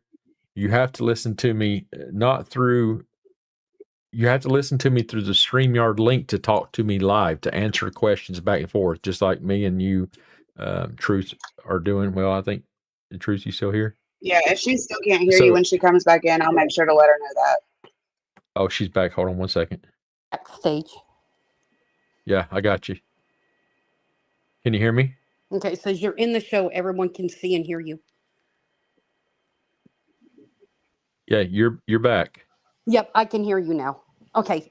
So here's what the deal is. Listen to me, Sherry. Good. Okay. Turn your phone volume up and your TV down. I don't You're have talking my to me. Maybe that's Wayne then. Hello? As long as you're talking to me on the actual YouTube studio link that you're talking through, whatever you got that device on, if you turn the volume up and me and you're communicating as you're seeing me on the screen here pointing at you and stuff, Yes. as long as we're talking through that, then it's a live communication. But if you're listening to a TV, a lot of people do that. They come on to different shows and stuff, and they're only talking to their phone, but they're listening through their TV, and it's a 15-second delay. So you're thinking that you're not hearing me. So just throwing it out there for anybody else. Sorry to interrupt you. Go ahead and continue where we was at there. Can you hear me okay now? I can, yeah. Can Yes. you hear me? Yes. Good. Good. Okay. I see you back in there, Wayne. Okay. So you can hear me? I can hear you too, Wayne. Cool. Okay.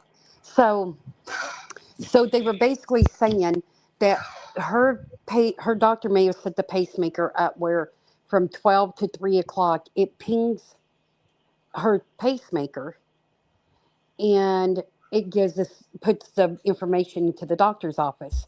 Even though, can you answer this for me while you're on that subject, and maybe in case other people, I'm not familiar with pacemakers.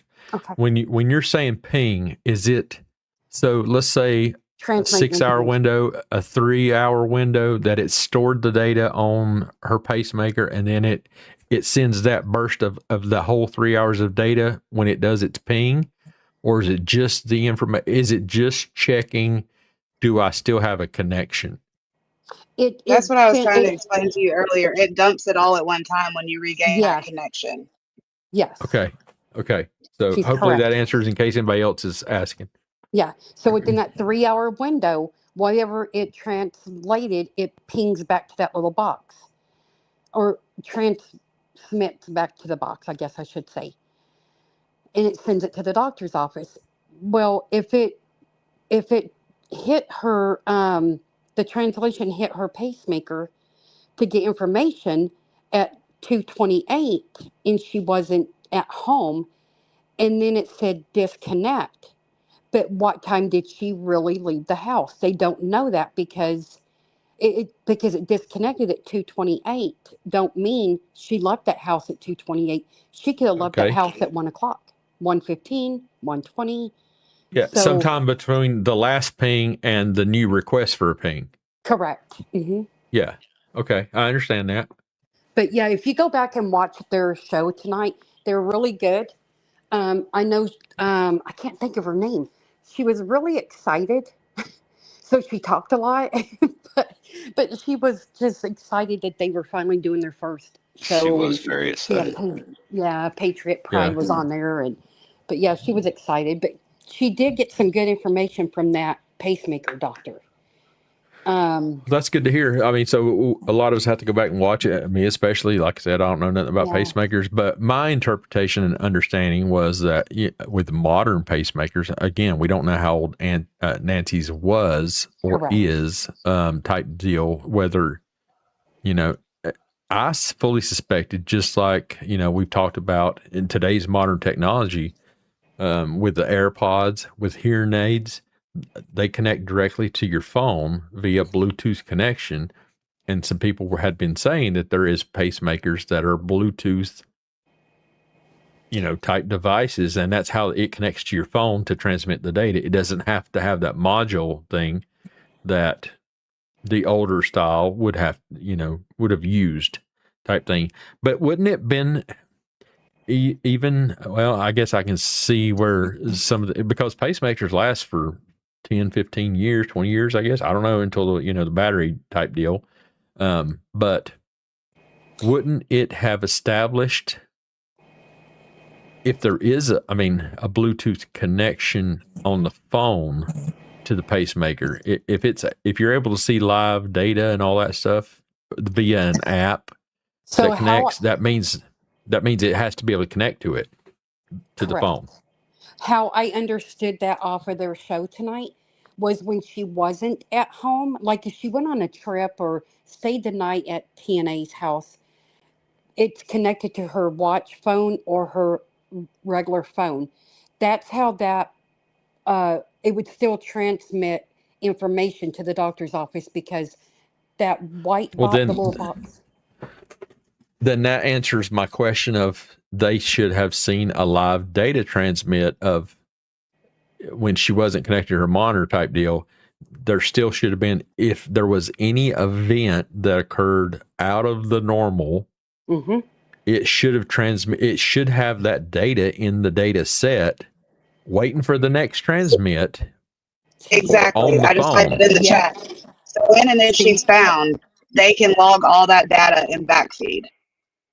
So they will be able to see if they ever find Nancy. But they have to have access to that pacemaker to be able to get that connection reestablished to get all that data. Yep. And you are correct. That's how they explained it. So the question that I have to that is, the phone does not connect to the sending device as a Wi-Fi deal to the monitor part that's on her desktop, on her nightstand. It does. It does. It connects. So that right there answers the question again. The phone is at the house. That's where it was found. It should have had a connection to that monitor, and it should have already sent the data of what occurred before the loss of signal, the separation between the Bluetooth device and the phone. If the phone is there at the house and it has the data and they were together, and all of a sudden she started having a cardiac event, the phone would have recorded it. The phone would have connected to the monitor, and the monitor would have sent the data prior to the disconnect. If she was not at home and an event occurred, then the phone would have connected to the Bluetooth of her pacemaker, and the phone would have been the thing that sent the data. That would still show any. Remember, they could have taken her out of the house. Let's just, as an example only. I don't know anything. Okay, they took her out of the house. We're all speculating. We're all speculating. If they took her out of the house at let's say 1:10, in her little box that she keeps on her nightstand, desk, wherever she kept it, hit for the data information. Okay. Can I ask who said that she had that device? What device, hon? The device beside her bed? The monitor device. We'll call it the monitor device for purposes of understanding. Okay, so if the monitor device was by her bed, and I've heard that's what people said, none of us know the truth. We're just speculation. I agree with you.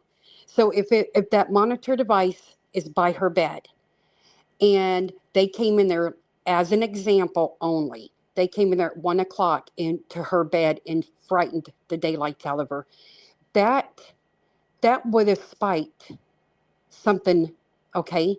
But they didn't hit the data box was hit at 2:28. Okay? She's not near her device, her little device by her night bed. She's not by her cell phone, and she's not with her watch. It didn't collect any of it because her pacemaker was not in range of her phone or her watch or that box. So therefore, which tells me she wasn't at home. But exactly. So that's what I've been trying to explain to you. It kept hitting it and hitting it and hitting it and couldn't get any data. So at 2:28 is when it says we can't get any data, disconnected. So that tells you at 2:28 she was definitely gone away from the home, but nobody knows. We don't know what time she really left that home. And I don't know who the girl is on there. What's your name, hon? Jennifer. So like Jennifer's saying, that's exactly what Jennifer's saying. We don't know what time. It's just that's the time they try to get data from her pacemaker. You know what I'm saying? For those 3-hour window, 5-hour window, however they done it. Right. But when it said it disconnected at 2:28, don't mean they took Nancy away from that house at 2:28. It's that she wasn't there with her phone, her watch, or her little data box on her nightstand, as we're saying. She could have left the house at 1:10, 1:20. So no, I understand that, but still, in my mind, I'm sitting here thinking that if the phone is not connected to the monitor, or the pacemaker is not connected to the monitor, and the pacemaker is connected to the phone. Let's say she's over Annie Tomaso's house having dinner. That data is being sent. It should be being sent live. No. Via the phone. The data doesn't get sent live. It's only every so many hours that Correct. it relogs. It's just whenever, just when the damn monitor requests it. Yes. Yeah, if they've got it set up that it monitors every 3 hours, 5 hours, whatever, that's when it sends the data to the. Yep. And that's how they. So it's not like your watch where your watch gives your heart rate and all your information, your steps and all that. It tracks it constantly. That's where the pacemaker and the watch and things are different, because it logs it all the time, but it doesn't transmit until that ping comes in to see, okay, well, what's gone on in the past 3 hours or 5 hours, and then it logs all those transmissions. Can anybody see the timeline that was put out by Pima County and the FBI? Did it say disconnected from device, or did it say disconnected from phone, or did it say watch? It just says disconnected 228, I think is what it said. Yeah, it don't really say it was disconnected from the phone, the watch, or the I thought it said device. Happy Independence Day, Austin. Let's go pull that up.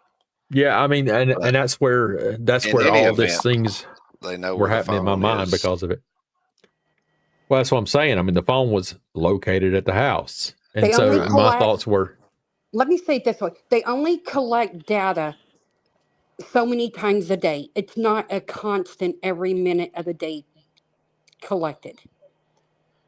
Data is only collected. Let's say... That's assuming she had a device there beside her bed. Well, if she had a pacemaker, she had to have the device. Right, but the pacemaker is going to be communicating with the phone or with the watch. If she's not at home, correct. So when they hit... At all times, right? Yeah, no. So when they hit, like say, for example, they had it set up to collect her data at 2:28 in the morning, okay? If she was at Annie or Tommaso's with her watch or her iPhone or Android, whatever she had, it would collect it because she had one of those devices with her, not the white data box or the little box. My aunt was white. That's why I keep saying white. The little data box beside her bed, if that's where she had it, that was at her house. But she had her watch or her phone with her at Annie and Tommaso's. It would collect the data, but because she was not with any three of those devices when they tried to collect her data at 2:28 in the morning. That's why they're saying it disconnected at 2:28, because that's when they hit. Because it couldn't get the signal. Correct. But they would know where her phone was or her watch was. What? Say that again? Well, yeah. They would know where her phone was, and they would know where her watch is by geofence. So was at home. I think the biggest thing to say there, and whenever we're saying they would know where her phone was or her devices and all that stuff was, it was instead of thinking of the connection between the phone and the pacemaker and all that stuff, now you rely on the backup part of, okay, what was the location of the phone? Because it has GPS tracked data on it at all times. And if the phone was at home the whole time, and the watch, they should be able to go back and track its activity, because I fully believe that Nancy would have taken her phone with her wherever she went, to Annie Tomasa's house or whatever, grocery store, anything. Mm-hmm. It's just something that granted, I take it for granted. I take mine everywhere with me. I don't know that an 84-year-old lady is going to take hers everywhere with her. I think that she would, because that's sort of the lifeline. I absolutely believe Nancy would be taking. You know what I mean? Phone. So that data should show. Yeah, I agree with you, Wayne. That phone should show that her phone was at her house at 5:27 and she got in a car and she drove over, you know what I mean? She went over to their house, and the GPS data track should tell them that she obviously wasn't walking based on speed and all that stuff. It should know that is in a car. So, okay, let's answer what car it was. Okay, it was an Uber driver. Okay, so now that's how she got there. And then she stayed there for 2 or 3 hours type thing. And then she went home type thing. If only her phone came back, they would know now that she's separated from the pacemaker. Correct. And that's what I'm trying to say. You know, there was the activity before the separation should have been recorded on that phone, no matter what. And then the separation occurred between the Bluetooth and the pacemaker and the phone. And then whenever the phone got home, the phone itself doesn't connect to the monitor probably without the pacemaker. It's sort of the in-between median that talks. The middleman. Uh-huh. Yeah, the middleman. And you know what I mean? It's just... So now it's not relying on the phone no more. It's if she had a device beside her bed, now it's talking to that device instead of her watch or instead of her correct. phone. Yeah. The data box will override the phone and the watch. Yeah, I believe that. Yes.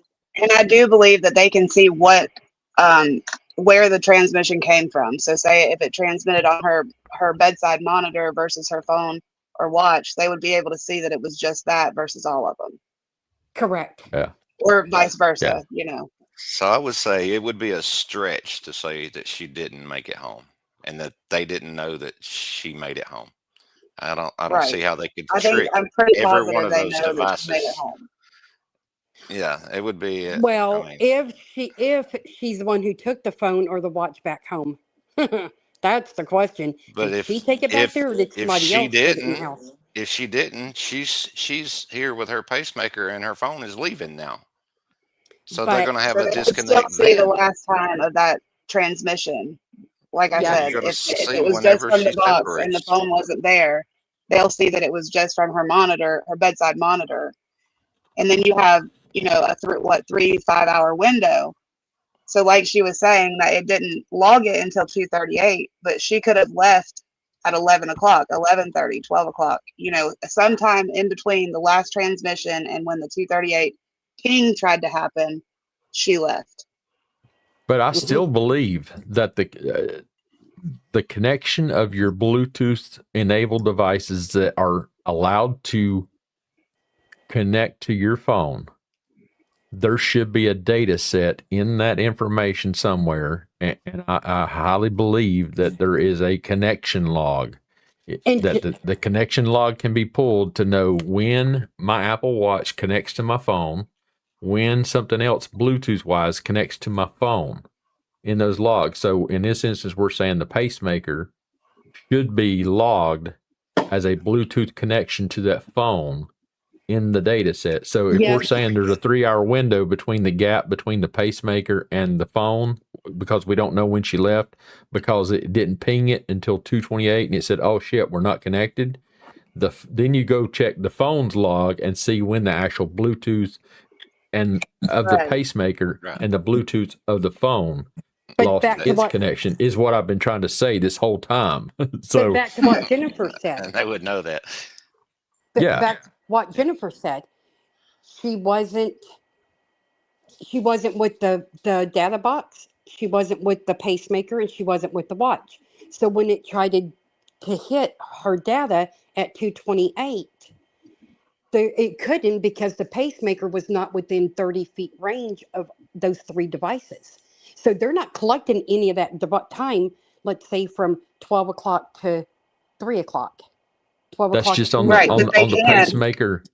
That's just on the pacemaker data for the cardiac part of the data set. The connection set between the pacemaker and the phone is what I'm talking about. Right. Not about the data in it. I'm talking about just the connection. Just the that connection. tells that she's within, when she's within 33 feet of that device. Yep. Or whatever the Bluetooth is. I've always known it to be 33 feet range per se. So, so there still should be a log of that separation of those of the connection to the phone. Don't think of the pacemaker as sending the data for her heart monitoring part. Think of it as the connection to, hey, I'm here and I'm talking to you. So, and I'm talking about, you know, I'm connected. I'm willing to receive your information. I don't have to transmit nothing because everything is normal and we're not having to send any data, but I'm still connected to you and know that I'm waiting on your information. So, and that's sort of the part I was getting at there. Yeah, that makes perfect sense. It's just like when you turn your Bluetooth off. Now it's disconnected from your telephone. Right. And it should actually, there's going to be a phone log of that somewhere. Yeah. And they should be able to know where that data connection occurred at. Even was if it a separation? Let's say the pacemaker don't know it. The phone is going to know it. Exactly. That's what I'm trying to say. I mean, you know, there's so much in here, but that's why I was saying, you know, where did the separation occur? At her house, at their house. So I believe that's their 238 timeline, though. That's my opinion. I think that's their 238 timeline because that's the information they've already pulled. They've narrowed it down to that time. Instead of us saying like it could have been within a certain amount of hours, I think they've already done that and narrowed it down. I could be wrong. So too. I agree. I agree. I agree. That's when I think the separation occurred. They would have had to really pull off some digital miracle to pull that off, and then you got the door cam, the Nest cam disconnecting before the blood was on the porch, and then the blood was on the porch. I mean, that they would have had to use a syringe to put that blood on the porch like that, aspirated. I mean, I believe she was home. I really do believe she was home. Oh, I do too. Yeah. But now stop and think about this. What if she was brought home deceased for the purpose that they know that the connection had to stay together because they knew that pacemaker talked to that watch. Of course, there would be that data set. There would be that data set though. You know, and her and one other person, her deceased body and one other person could have been left at that home, and the person driving the car, they got the car data, goes ahead and leaves, and it makes it look like everybody went back home, but maybe everybody didn't go back home. Maybe she was deceased there with somebody and they set up the scene after that, you know. But that's what I'm talking, and that's where I'm building this whole picture of. That's why it's important to know when those connections of the actual Bluetooth devices occurred, not as a pacemaker, but as a Bluetooth device. When did it separate? Because the phone's location, if it happened at 226, where was the phone's location when that 226 separation occurred? You know what I mean? Yeah. And then you'll know if they were at Annie and Tomaso's house and the disconnect happened at 228. Okay. Then, but you got the aspirated, like Psychic says, you got the blood, the aspirated blood too. So she was probably Don't think of that. Don't think of that. If the separation occurred at 228, and then there's travel of the phone after 228 back to the house, you know what I'm saying? I think she could still be removed and taken away and all that stuff. All we're being told is there's a separation that occurred at 228 between the phone and the pacemaker. Okay? Right. The phone could still be taken back to the house and dropped off and set up and staged and all this other stuff. Some of her blood could have been taken to the house and all that stuff. Or it could have happened. They could have taken a deceased body back to the house for the purposes of staging what they needed to, because they knew that separation couldn't occur. But again, that's where the data set monitor would link it, and then they would see that she was deceased and not just the spike. Correct. Well, that's what I'm saying. The data set would tell them that there was no heart activity if she was deceased and took her back home type thing.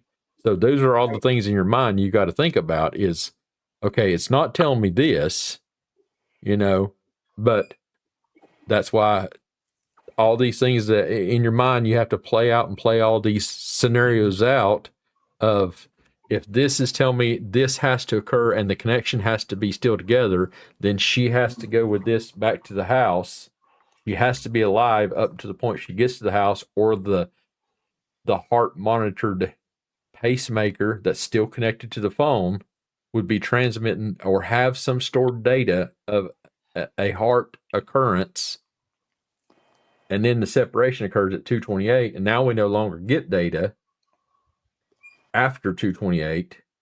So that's why I'm saying, you know, we have to believe that she was taken back to the house, and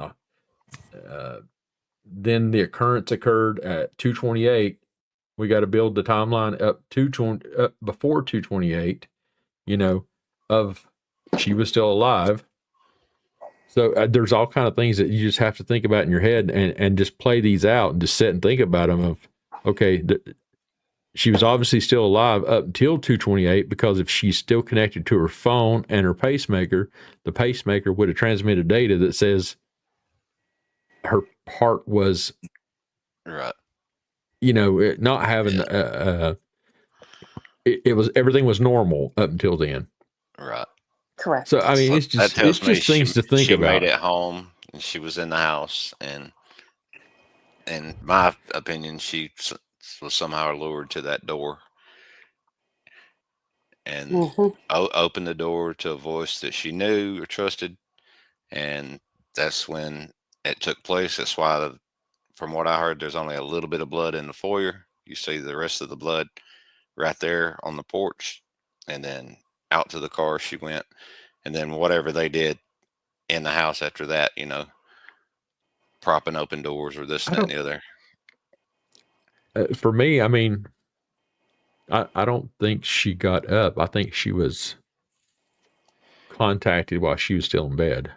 I don't think she heard him in it, because she probably didn't have her hearing aids in. I think the blood they came through the back door and got her in the bed. And I think they came in through the side door at her bedroom, because there's those sliding glass doors at the living room and bedroom, isn't there?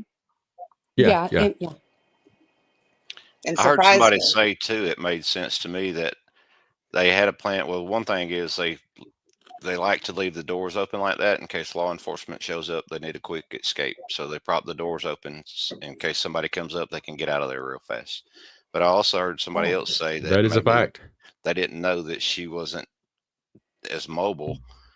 We'll go with it. If it was a stranger, didn't realize that she didn't have that much of mobility, and she wasn't going to be able to make it out that back door and around and out the gate. So they made a decision, let's just go ahead and take her out the front door.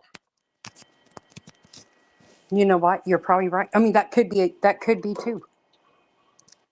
Yeah, there's a lot of stuff. Dawn Marie here says, I still think law enforcement and the family know exactly what happened. For the simple fact, law enforcement wants no one involved in the case anymore, and the family don't give a shit. And I mean, it's that's the facts. You know, it's coming across that way. I can say that.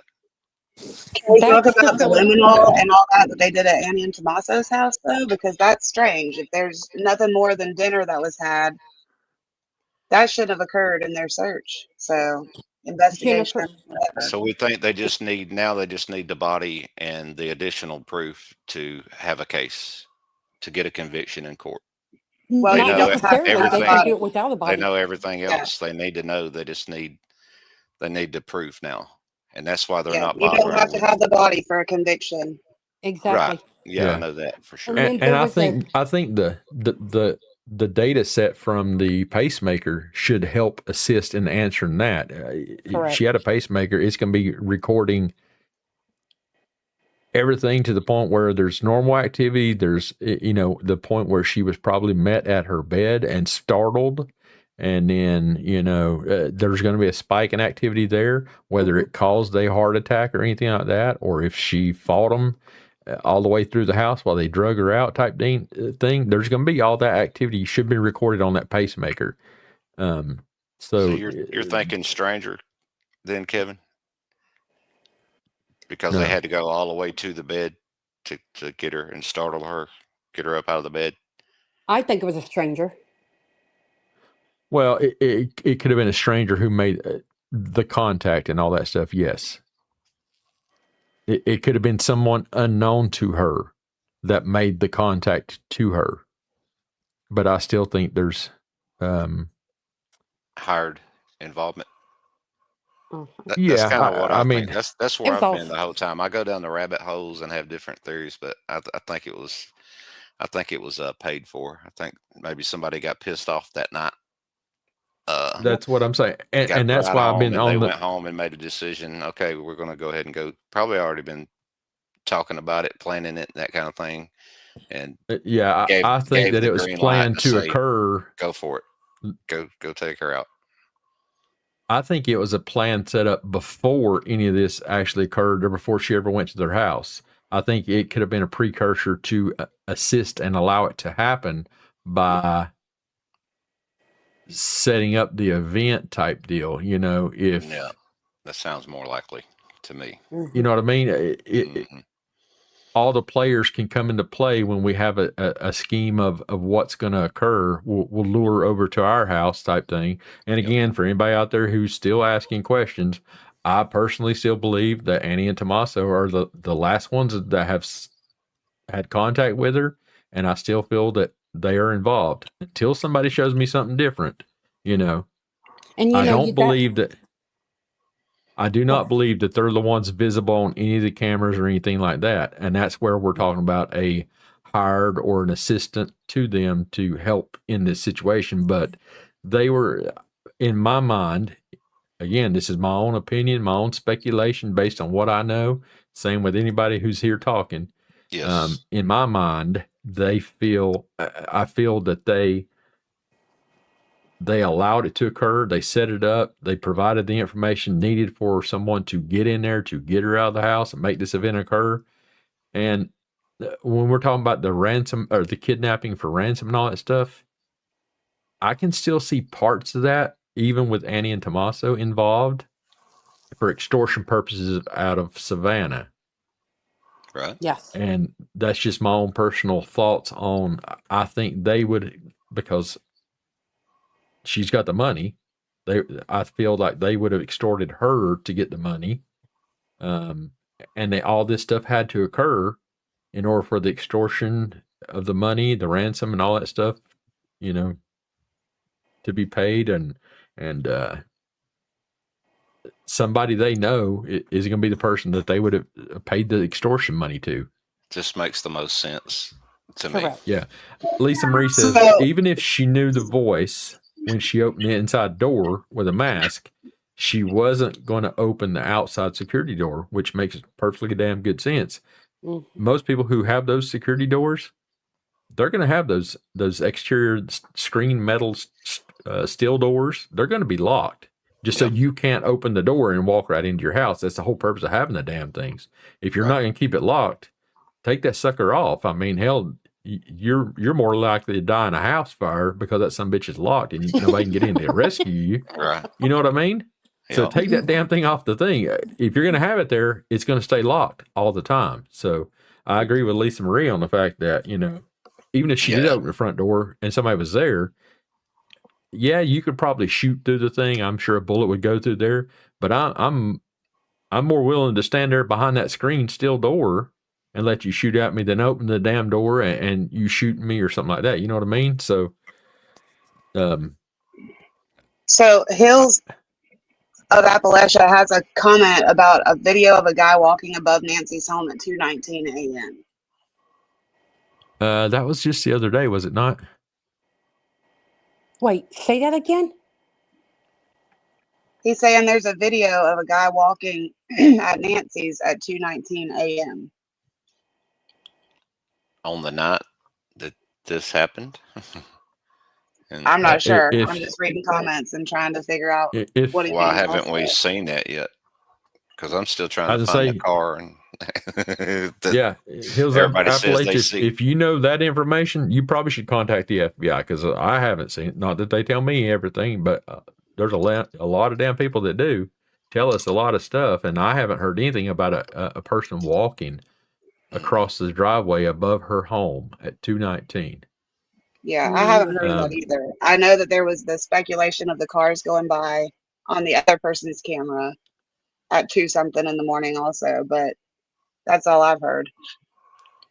Right. And I was quick on that whole video thing about the car that goes left, and then a couple of minutes later it comes back that Michael Ruiz, the Fox News reporter, found the camera at that house. You know what I'm talking about? Everybody know what I'm talking about? Oh yeah, Mhm. yeah. I was watching a live when this. I forgot which streamer was trying to hurry over there. Maybe Mark the Shark. Yeah, I mean, I even Everything showed from my Juanita own and them was example over that there. that vehicle was not involved because it's not possible because the time was not enough. They did it just in a normal drive. It took them 7 minutes to get from that house back to Nancy's house, just normal driving in your everyday car. Right. If you were hauling ass, it would have. Let's take that 7 minutes and cut it in half. If you're doing double the speed limit, that means it takes you 3.5 minutes to get from that camera to Nancy's house, turn around, and haul ass back, and it still takes you 7 minutes. She says you all Right? have seen the weird guy walking across the driveway at 2:19 a.m. I've never seen a Yeah, they timestamp have though. the video too. I just posted your email to see if maybe they could send the video. They say they have the video. Email. Oh yeah. At Nancy's house, That would be cool to see. I mean, on the night that she disappeared, there's video of someone walking across her driveway at 2:19 in the morning. And we're just now seeing this 5 months later. I have not seen or heard a single thing about this, so I'm interested in seeing it. I'm sure a lot of people would be interested in seeing that. If it's, I'll tell you right now, if it's not a news source that I'm familiar with or something like that, I'm not just going to open a file because it just doesn't make sense to me that Poor Nancy, someone. man. I'll tell you, I know it's that. crying shame. Whoever did this, my God. I wish somebody So the could get their reality hands is, on you. we don't know yet. I don't think we know anything, y'all, to be honest with you. No, I think we're all going to be shocked when I it do does too. come out. I think Yeah. we're all just going to be Carla, floored. hold on, Carla. What are you saying here? Are flies on my nuts because there's a video from the garage I don't see? Are flies? You need to go to the vet. I'm then. nuts because there's a video from the garage I don't see. I had to throw in a couple extra words to make it fit, Carla. So, but are flies? I'm nuts because there's I don't have on my decoder ring, honey. So you're gonna have to break that down for me a little bit there. Or instead of R or fly?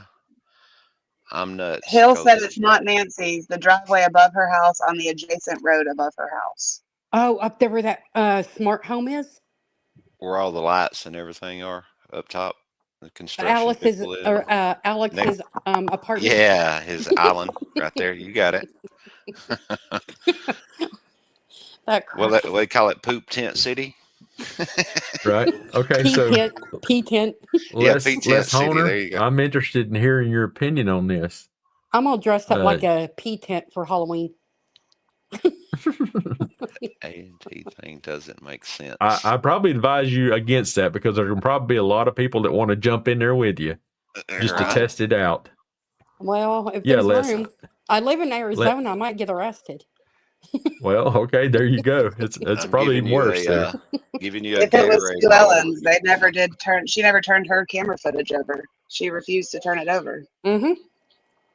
Yeah. Fact, Nanny, right here. Actually, she didn't have her hearing aids in. They were left there at home. So many theories out there. Hey, Christy, if you're out there watching, thanks for that heart, ma'am. I love you. Appreciate you. Thanks for stopping in. And then the one of my personal friends dropped a heart on the deal there. So okay, cool. The day that Annie, Tommaso, and Savannah walked down to the memorial with those flowers, what did you guys think about that? Oh, you don't want me to explain this. Well, I'm not gonna say my opinion either. Well, I'm gonna say staying out of this one. To me, that was a sign, a silent sign. How so? That she was gone and they knew it. I think they knew when they done that she was no longer with them. All right. It was just weird. Weirdest thing. How I was long do like, you think they had known before they came to the memorial? for a while. For a while. It was just because See, when you I think think they about knew it, too, but I don't really know when that transition happened. Like, when things changed. I've seen people speculating about when Savannah released a different video that she may have known by that time and stuff, but I can't pinpoint it. So How about the here's noise that Annie made when she got down to the bottom and she did the yeah. Did y'all think that was Fucked up, Lane. I'm just telling you. sincere You're gonna or be on what? the internet, buddy. That's fine. it was a distraction. Yeah, I've been on the internet for worse, bud. there's I a just go lot back of different to Savannah and Trust me when I audio tell you that. sounds there. Hey, Christina sent me the official timeline release here, so let me just go back and clarify this just in case we didn't. And on the timeline, again, I can't show it just because it won't let me show anymore. Smoke them if you got them. Pacemaker app shows disconnect from phone February the 1st, 2026, 2:28 a.m. And that's the statement that is written on here. Pacemaker app shows disconnect from phone. So it doesn't say that the pacemaker didn't send its data or anything like that. It says the pacemaker application shows disconnect from the phone. The application did? The app? It says pacemaker app shows disconnect from phone. So that means that the phone was no longer talking to the app, the pacemaker. The phone and the pacemaker. If she was at home, it would have logged it on that bedside monitor. Exactly. It would have marked it on that bedside data box, not her phone. No, because the data box trumps the phone and the watch. If she's at home, that little data box trumps those two. Well, that's just for sending of the data. We've already established that. I said the phone and the pacemaker itself, the Bluetooth part of the phone and the pacemaker, are no longer communicating at 2:28. It doesn't mean that at 2:28 the data is trying to be sent. This is saying the pacemaker application. So the talking from the pacemaker to the phone. So what if they deleted the app on her phone so that it would not continue the connection because they might not have known about her bedside monitor? Then that says that it would have deleted the app. It would have still the pacemaker and the actual monitor are still connected, and they're going to talk by what was that other type of signal that it receives? It said it in that note thing that they talk through that. The phone is talking to the pacemaker to record the data into an application over here on her phone. The phone and the pacemaker disconnects at 2:28. It doesn't say that the pacemaker and their monitor disconnects.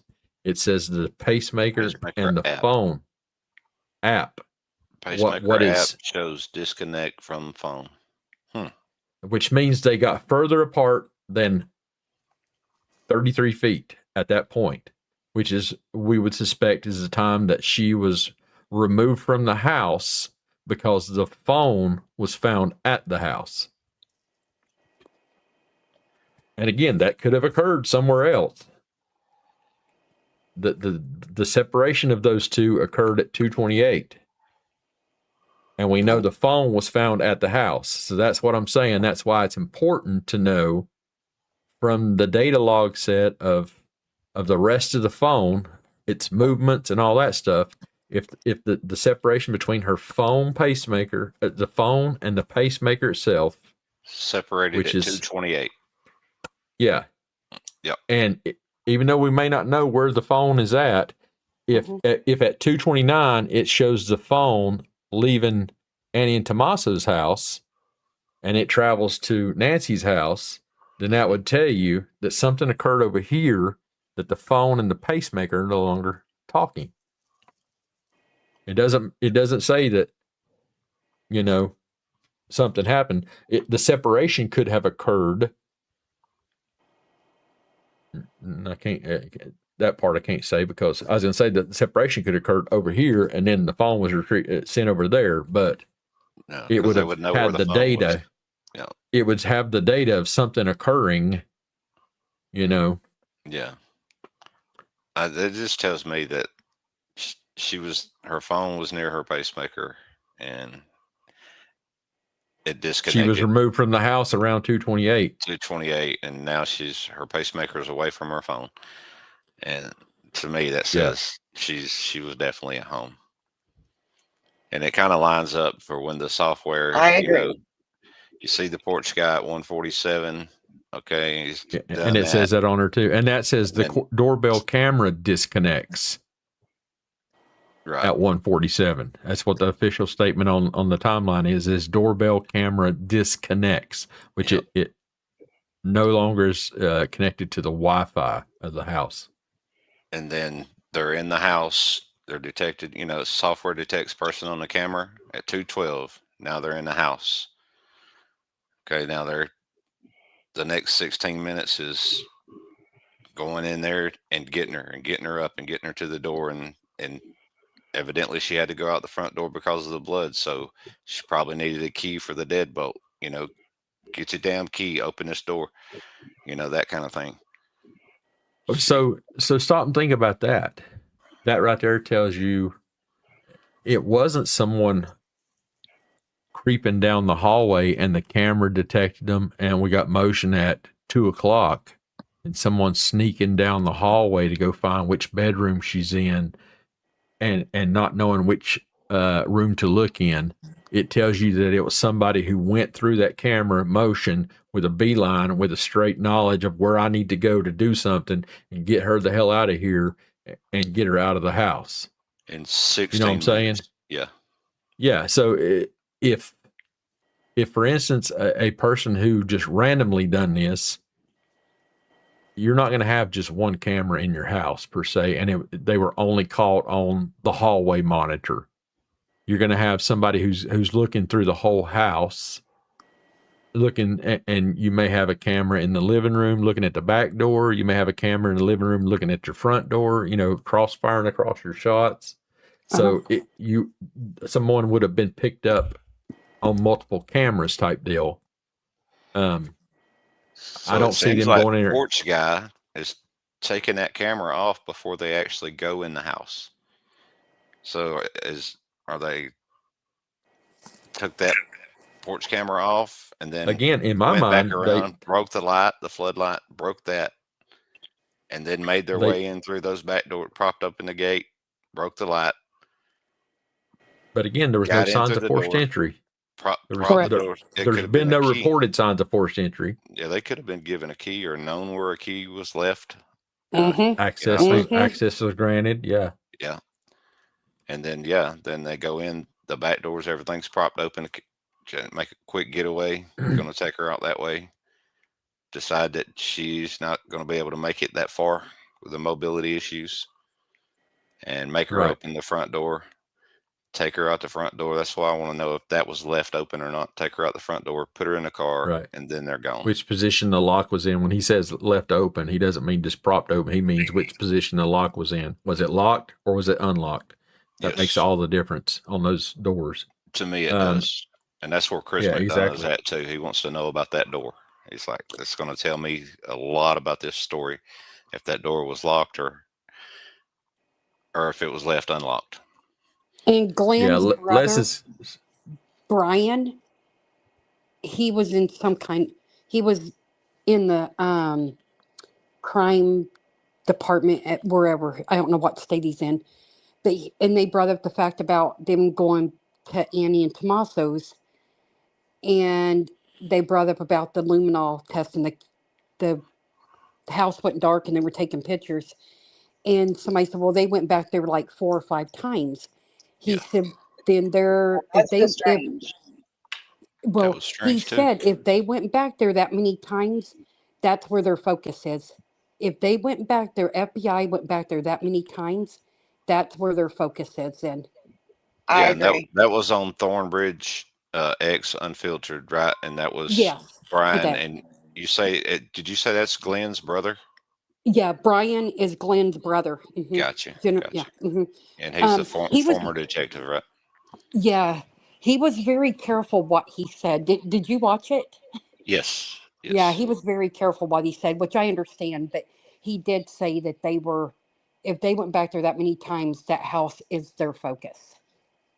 Yeah, I mean, it seemed like they actually searched their house more than Nancy's. So I've Yes. thought that the whole time too. That's very, very I agree with strange. That that. should That's show for a sure. lot.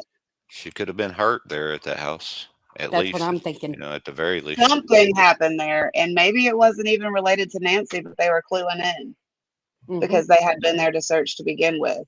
I don't know. That's speculation, whatever. But they definitely did focus in on that house with the luminol and all. They Doug don't just says test with luminol for nothing. And they would have brother-in-law, done that at Brian's Nancy's house sister's first husband. off. It's Brian's sister's husband, is what Doug said.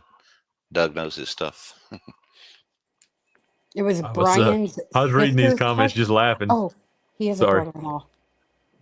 Yeah. Carla was talking about going checking herself in, and I realized what she's talking about now. She's talking about the video about somebody walking at 219 or something like that. She's like, if that's the case, I'm going to go check myself in, because just like the rest of us, we didn't lost our damn minds. And how in the hell did we miss this, that somebody was walking? Yeah. And I think everything was said. There's my buddy Christy. Maybe it was seen in the video, like they think they can see a car back there. They keep saying they see a light right over there, which has been shown by several of the streamers. That's that sign, and it's a reflection on that's that a sign leading up the hill there off the backside. There's the street name sign, and I think it's reflective. And there's also the is it like a round looking sign right there over there? It's like a no turnaround sign or something like that. You know, no outlet, no outlet, outlet or something like that. Yeah. And that is it the guy that has stuff camera on his when back? it comes on, it'll illuminate that.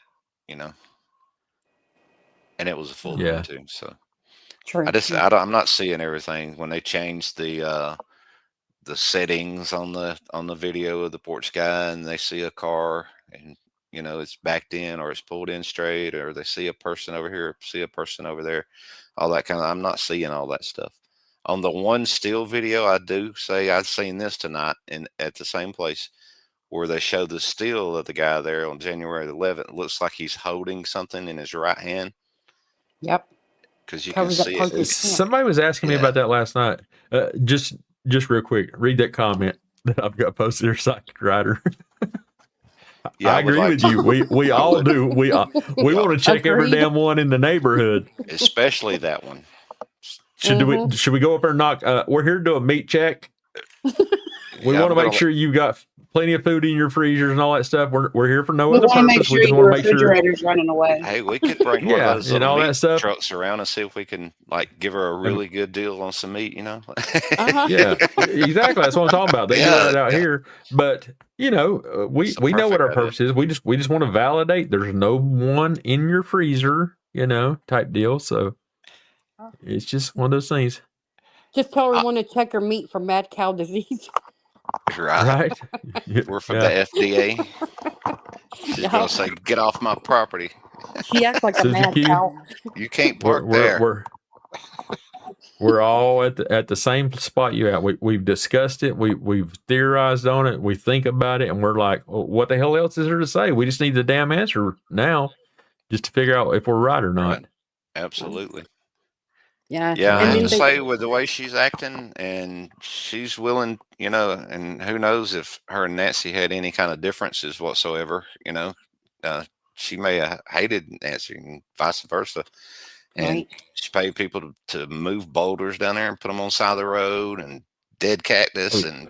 And we know the rest of the story. Yeah. I mean, if she pays somebody to do all that, she might have been the one to pay somebody to go over there and handle some business for her. Well, yeah, Connie says she wouldn't be shocked in the end we find out it's Sue Ellen. I wouldn't either. Or her. Not now. Oh, I'll be quiet. She got really aggressive with Juanita, like got right up in her face, and pointing her finger and stuff. Really? Yeah. I think it was Juanita that asked her how her son was doing, and she goes, "How do you know my son?" Yeah, it was. Was it Juanita? And I believe Juanita took a restraining order out on her after that, when she pointed the finger in her face and that kind of thing. Oh, did you? Yeah. So she's acting really strange. Out of all the ones that are making, they say where I come from, a hit dog barks, and that means the guilty one is the loudest, and she's making the most noise in there. And wait, you didn't say that right. You didn't say white noise. There's a lot of noise in this case, y'all. My God, I wish they would come on and get something going on and solve this. We're talking 5 months. Yeah. And today's, technology and everything else, and they don't have nothing. They don't have a car.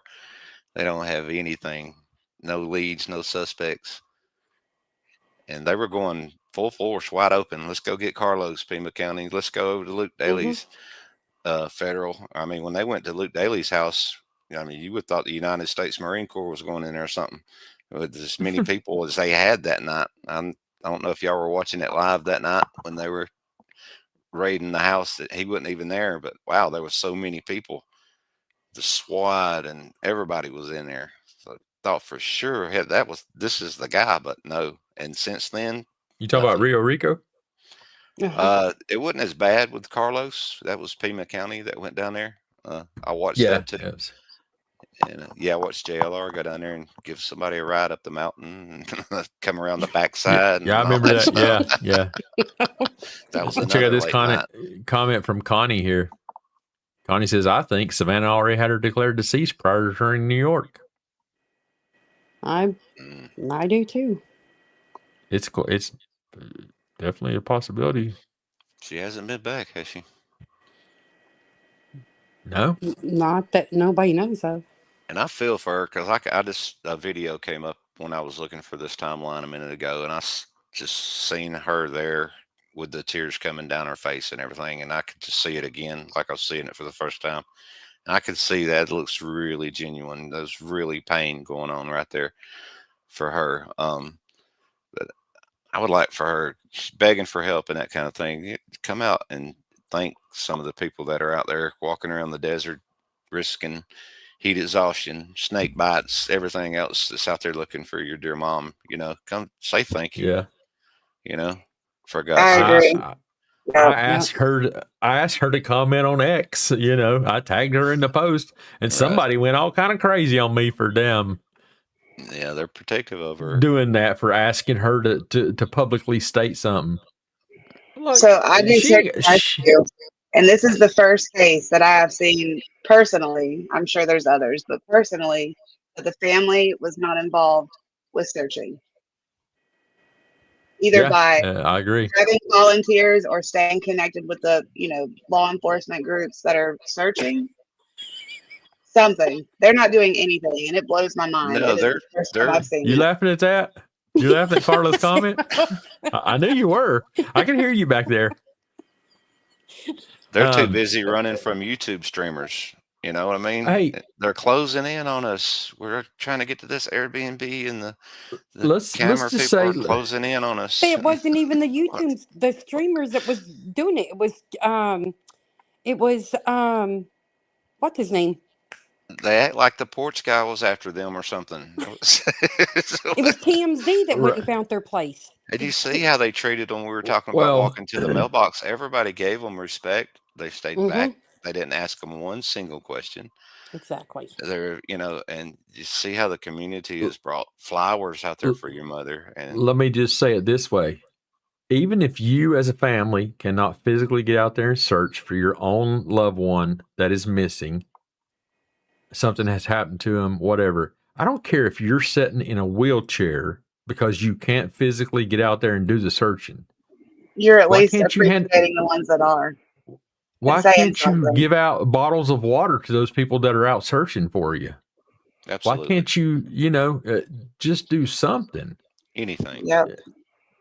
Even being there to thank the searchers, like we're all saying and stuff like that, you can at least give a simple thank you for anybody who has went out there and took 10 steps in an effort to look for your mother under a rock. You know what I mean? Yep. It's just one of those things where, but you haven't even come out there and publicly addressed anyone other than the people that are online being haters, talking about, the people that are out there doing it. Poor Juanita walking around with a cane, for God's sakes, and doing everything she can, driving and picking up the guys. Arizona searcher out there, putting in the work, putting in the miles. Mm-hmm. Alex, before he even started streaming, was helping Arizona searcher, and, not saying anything bad or anything, overweight and whatever, but he's like, I'll do anything that she wants me to do to help search for her. And they're walking miles and miles and miles every day. At least, like Kevin, like you said, give some water. You got plenty of money to send water. But at the very least, say thank you on your platform. You have a platform big enough to come on there and say, look, from the bottom of my heart, I thank you for looking for my mama. Even if she done it on her news station. But she's never said that on her news station. We need help. Somebody knows something. I mean, right. I don't know. I I don't think she's involved. I really don't. I think it's maybe the A&T, but I ain't saying they've done it. It's some connection, I think. And I do feel bad for Savannah. I do. All things aside, she's human. But, and I honestly do not believe she told them to arrest Alex. Because there was somebody who got diarrhea of the mouth and posted stuff on Facebook, or on, not Facebook, YouTube, that they done it. Yeah. And it wasn't I true. saw that too. It's hard to believe that she would ever be in touch with that. I mean, the only thing I can think of is it just so much with the neighbors, and this kind of thing. And it just keeps coming back to her. And she finally just says, okay, I'm just going to make the call and say, listen, I want these people moved from out in front of my mother's house, please. Maybe, but I don't think so. I don't think Savannah had a hand in that, but I mean, I could be wrong about that too. Yeah. So it's a crazy case. A lot of people will be thankful that their family member that's missing is getting this much attention, and people are putting in as much time as they are to stay out there and film, and to me, the main thing is to keep a camera on her house and make sure nobody's going in there taking stuff out like they've already done. I've watched Annie walk in there and bring boxes of papers out of there and load it in her car with the FBI. I watched Tommaso pull up in there and do the shake and bake on the FBI, act like he was leaving the same time was leaving. They pull off. He goes back around and goes around the casita and comes back walking real fast, jumps in the car. So what are they taking out of her house? With his pocket stuff. Yeah. With his pocket stuff, for all we know, that's the money that they're living on now, is the money that they were aware of that she had stashed away inside the house. And then, we'll do the find the body thing later and get our inheritance. It's just a sad situation. The whole thing is. I agree with that. Hey, Kev, check your emails. I think you've got a few in the chat that are saying they've emailed. Okay, I'm going to jump off so somebody else can come in. Yeah, Kev, I think I'm going to shut down too tonight, man. Okay, yeah. And damn, it's already 3:15 in the morning. Yes. Jeez. Hey, it was a great chat with everybody up here tonight, and everybody in the chat is cool as always. I see Bruce wants to come up from the Philippines. It's still early for Bruce there, so he'll be able to talk with you for a while. So it's 4:15 here in South Kakalaki. South Kakalaki. South Kakalaki. All right. Well, you guys have a good night. Have a safe 4th of July. Thanks for stopping in. You're welcome. Thanks for joining us. You're welcome. Talk to you later. Thank you, Kev. I appreciate it, brother. Anytime, man. Holler at me. Okay, I will. Thanks for stopping in. Thank you, man, for having me. I appreciate it so much. Sure thing. Okay, bud. Bye-bye. Bye. Yeah. So, Holly, I did get your email. I didn't know if you wanted me to read it or if it was just a communication between you and I. But I will tell you that there's a lot of stuff in your email that I fully agree with, and I'm on board with you. So, you just let me know if it's something you wanted me to share publicly.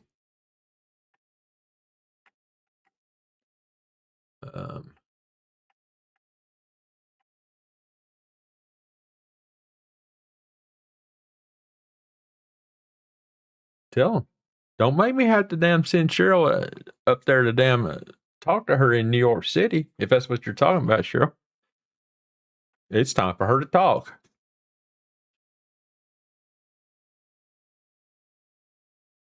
Agreed, Christina. Sporadic Instagram things. Only after something comes out and you must respond to that. How about a response to all the people that are helping you? Look for your mother.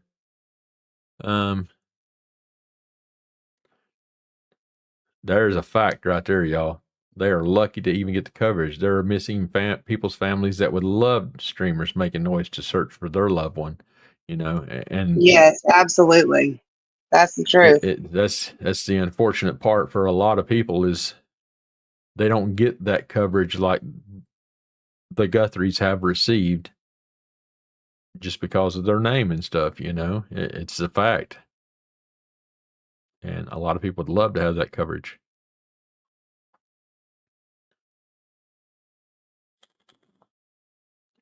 So on this, see, Shelley, you would think that Savannah, with her connections, would have pushed for a harsher ruling on Kalela.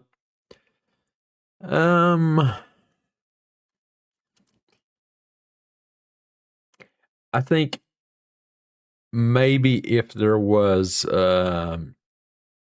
not that I'm not saying there's not a connection, because we know he was found guilty, or he pled guilty, not found guilty. He pled guilty to lesser charges, and the charges consisted of making those contacts. And now that's what I was looking for here a little bit ago. And Chris McDonough had posted some information. I think it was Chris that had posted some information from the court case and some of the information that was the facts of the case that came out that was in the briefing type deal. And there was a real particular thing that was interesting in there. And one of the stated facts was that something about the contact from Kalela was made to the family before the ransom notes came out. And so I take it they didn't think that the ransom notes was generated by him, any of the ransom notes, because he had made the contact via the text message and the phone call and all that stuff. Unless I'm just reading that wrong and not understanding it, but I'm pretty sure that Chris McDonough had posted it earlier, because he also commented something about, and he was commenting, I think, on Brian Enton's story about the information, if I remember. So for anybody that, again, follows me on X, you may want to go look that up, especially Christina. I know she'll go find it for us. Christina says, I don't think Savannah is involved, only NT, but I can't help but to be so put off with all of them with the lack of public outcry for help. No organized searches, flyers, public anything. It's infuriating. Agreed. Why couldn't they thank everyone the day they went to the memorial? They know the reach of those streamers that are out there. Yeah, exactly. I mean, There's been besides plenty just of opportunities. Yeah, I mean, not turning and addressing like there was a bunch of people standing out there. All they had to do is address one or two of those cameras. If they truly know who those streamers are and all that stuff, they would have knew which cameras to go pick out. You know what I mean? They would have knew who the streamer is because they'd have been watching the feed, seeing all the followers and seeing all the views and all that stuff. They would have known which one JLR investigates and walk up to his camera and get 100,000 views, on a straight thing, just like that of, we thank you all for being out here and helping with our family search and all that stuff. We're looking for our mother, and we appreciate everything that you guys have done for us. and walked away. How simple would that have been?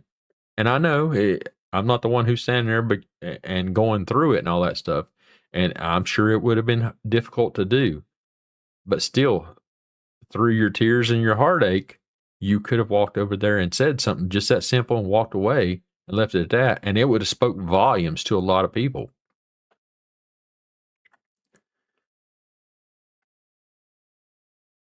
Hi, Bruce. Thanks for stopping in.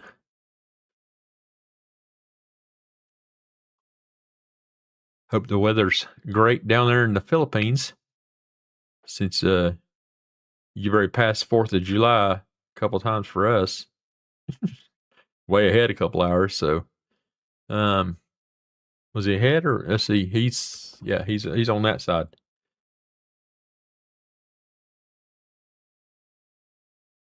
Maybe she's afraid somebody else will be next. I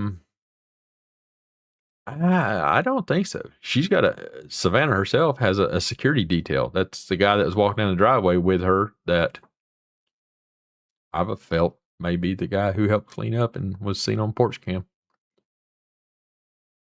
I've said that many times. Holly says you can read her email to the public. Oh, okay. Gotta figure out which email is on. So here's some thoughts. This is what Ms. Holly sent in. Is that her name on here just so that they can make the connection? Is that what it was? It is. It's Holly. There you go, right there. Holly. So I'll put her comment there on the screen and I'll read you the email that she sent me.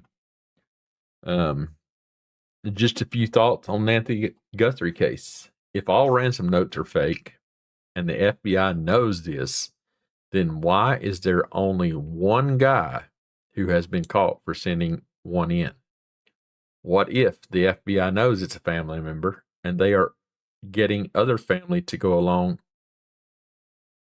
until they have proof that a certain family member is guilty?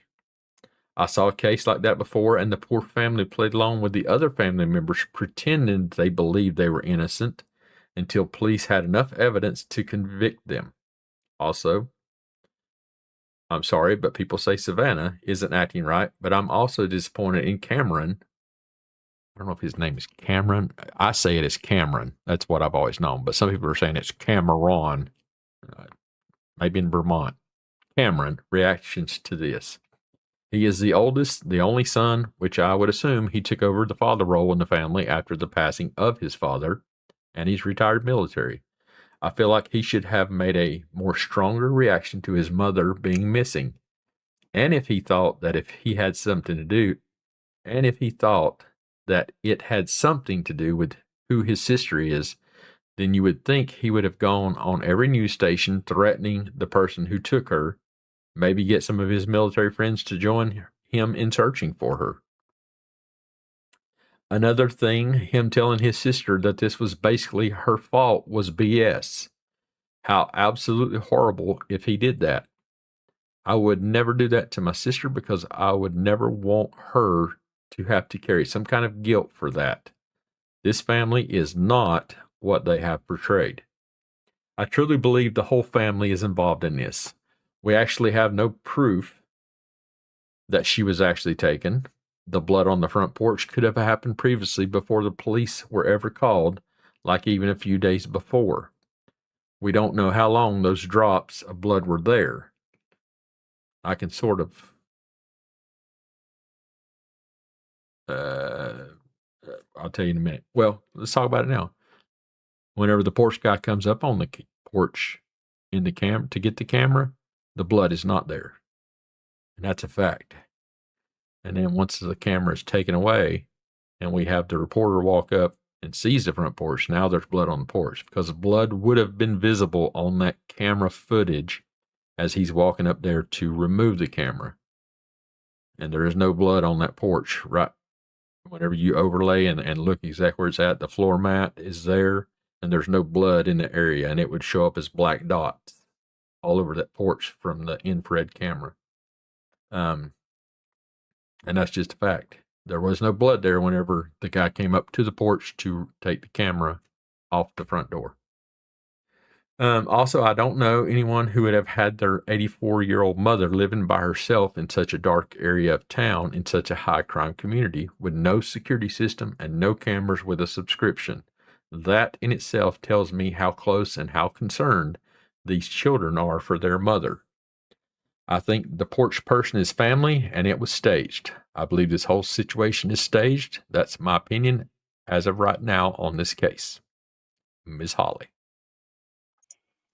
There you go, Miss Holly. I really like that. That was a lot, but it was good stuff. Thank you, Holly. Yeah, I mean, again, I agree with everything in there, other than the fact that the blood is definitely was not there during that video footage. So, that's all I got to say about that. Bruce wants to talk. One of y'all send him. Have y'all been sent a link, or have I been sent a link? Bruce. Oh, hold on. I'm sure I got his email because I talked to him yesterday. Hold on, Bruce. I'll send you the link.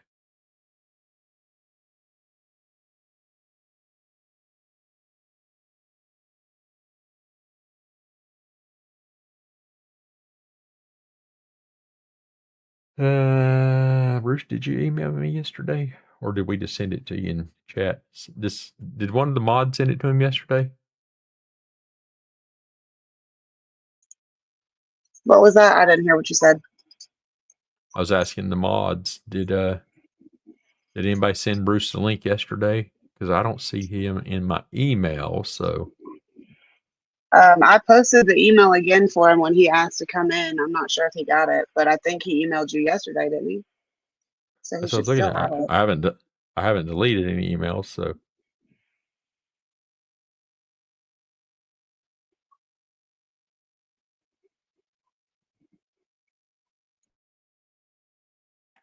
Yeah, I don't see it in there. Yeah, Bruce, just email him. The Captain Kevman chatbot at Gmail. Get his email and I'll get you a link, Bruce.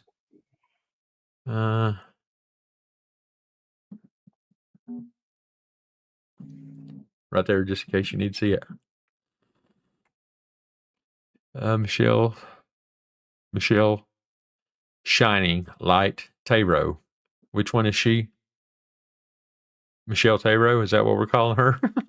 She's Shining Michelle. Shining Michelle? Okay, Shining Michelle. I can see Annie in an orange jumpsuit crying and whispering to Savannah, sorry, and her being in the courthouse. Did I do that right for you, Michelle? Shining Michelle? Sorry. Do you think she's going to write her a poetic answer to it?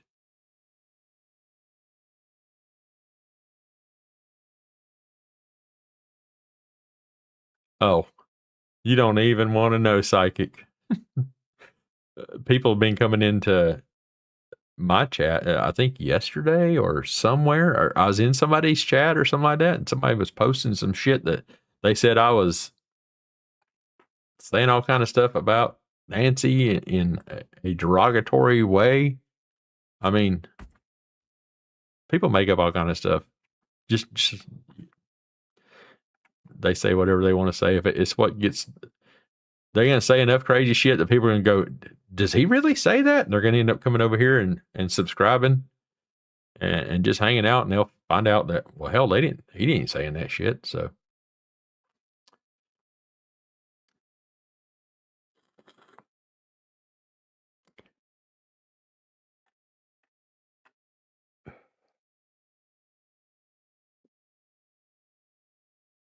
And by the way, Doug, if you're still out there, I do have your email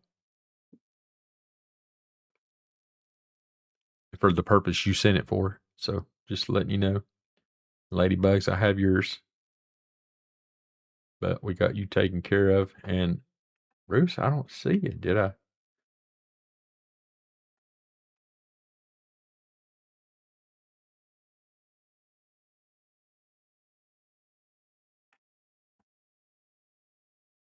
Hold on here. It says I missed a call here. My phone's not on. I don't see it in there, Bruce, by the way. So just email me real quick and I'll send you the link.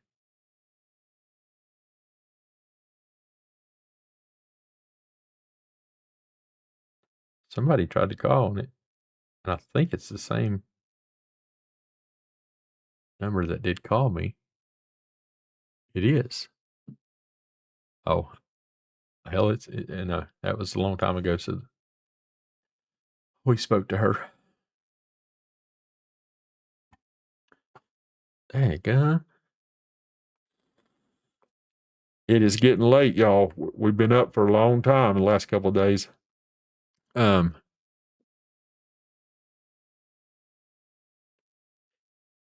Yeah, I think it's hold on, somebody said something before we leave. A Man at Liberty.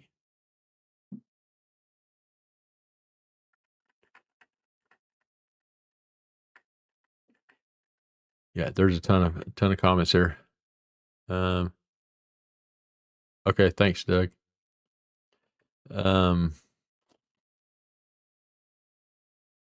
Miss Nikki, thanks for stopping in, Miss Nikki.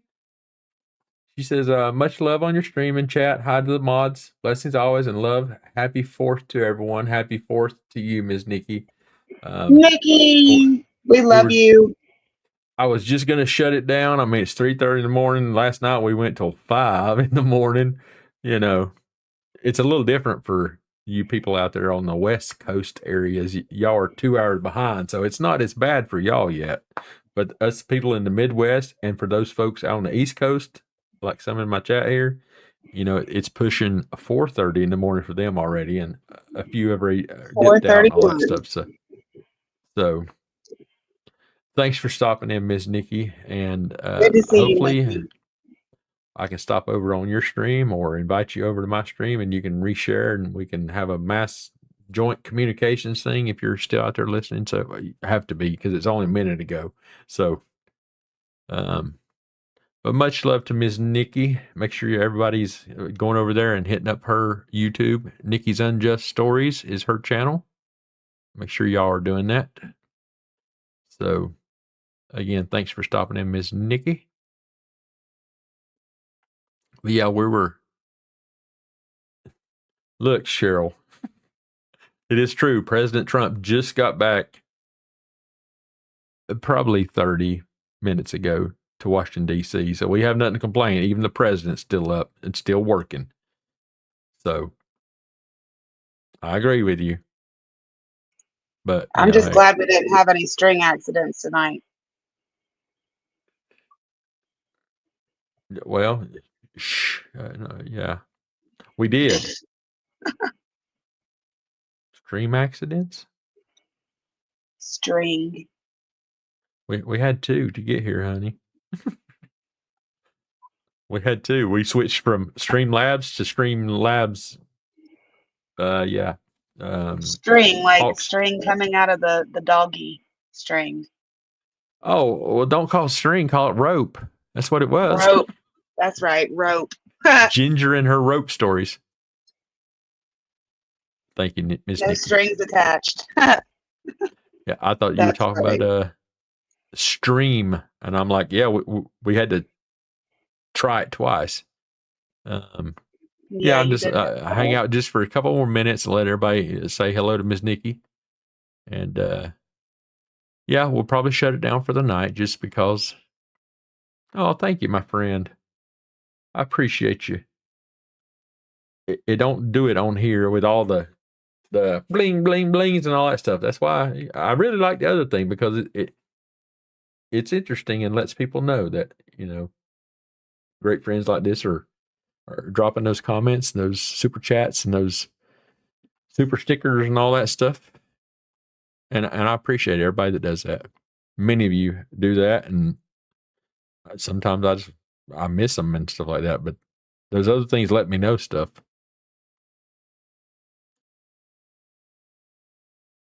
Lisa Marie, make sure you hit that subscribe button if you have not, and come hang out with us. You can see we don't get rowdy all the time, but the other night last night we had a lot of fun.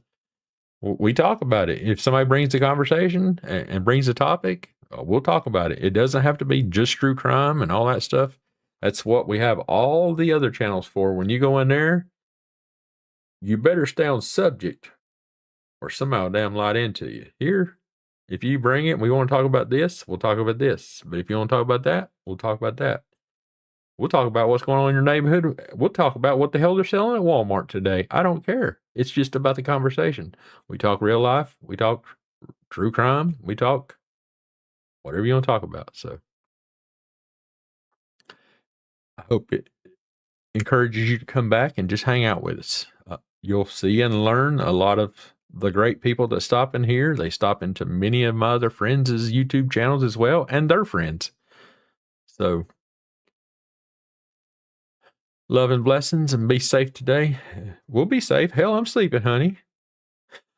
I'm just saying.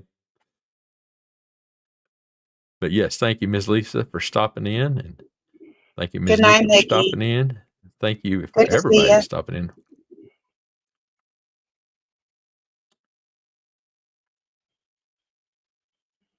But yeah, And if I miss saying hello to anybody, I have really bad trouble with multitasking, especially when it's in 5 different places. So I was trying to keep up with the chat and the stream, the panel also. So I apologize if I miss saying hello to anybody.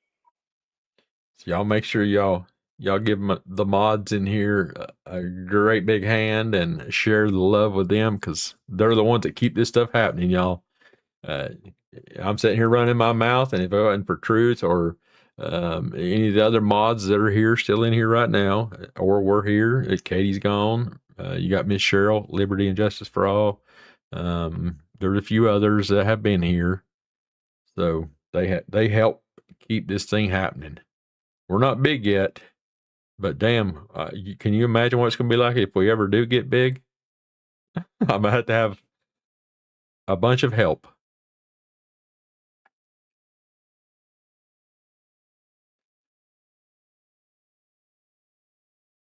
So yeah, we'll wind it down here for the night. Are y'all going to bed? Are y'all going to get caught up on some sleep so we can come back and do this again the next time?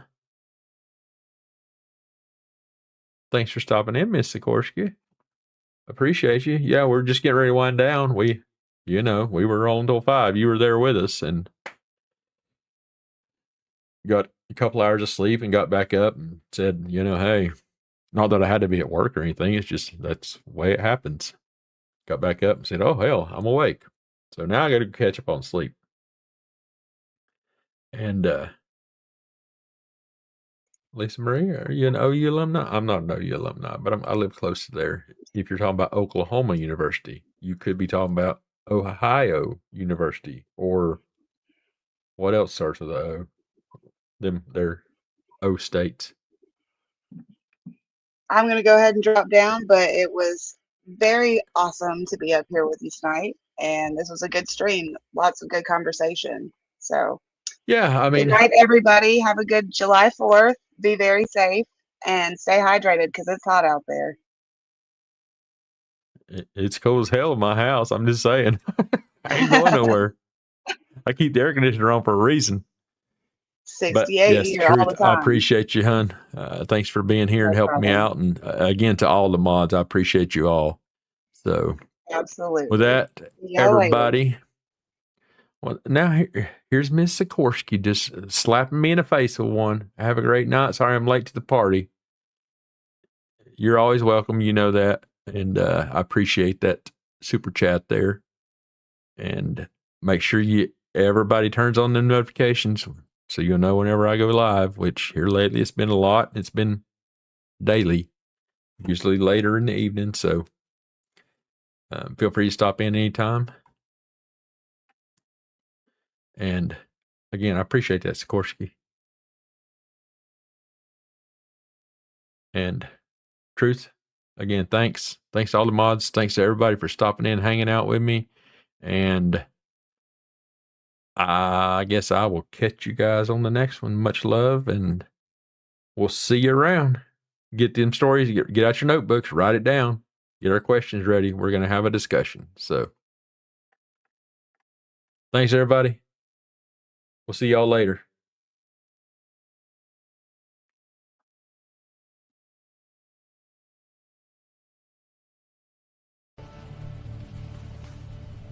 Thank you, everyone, and I will see you on the next live stream.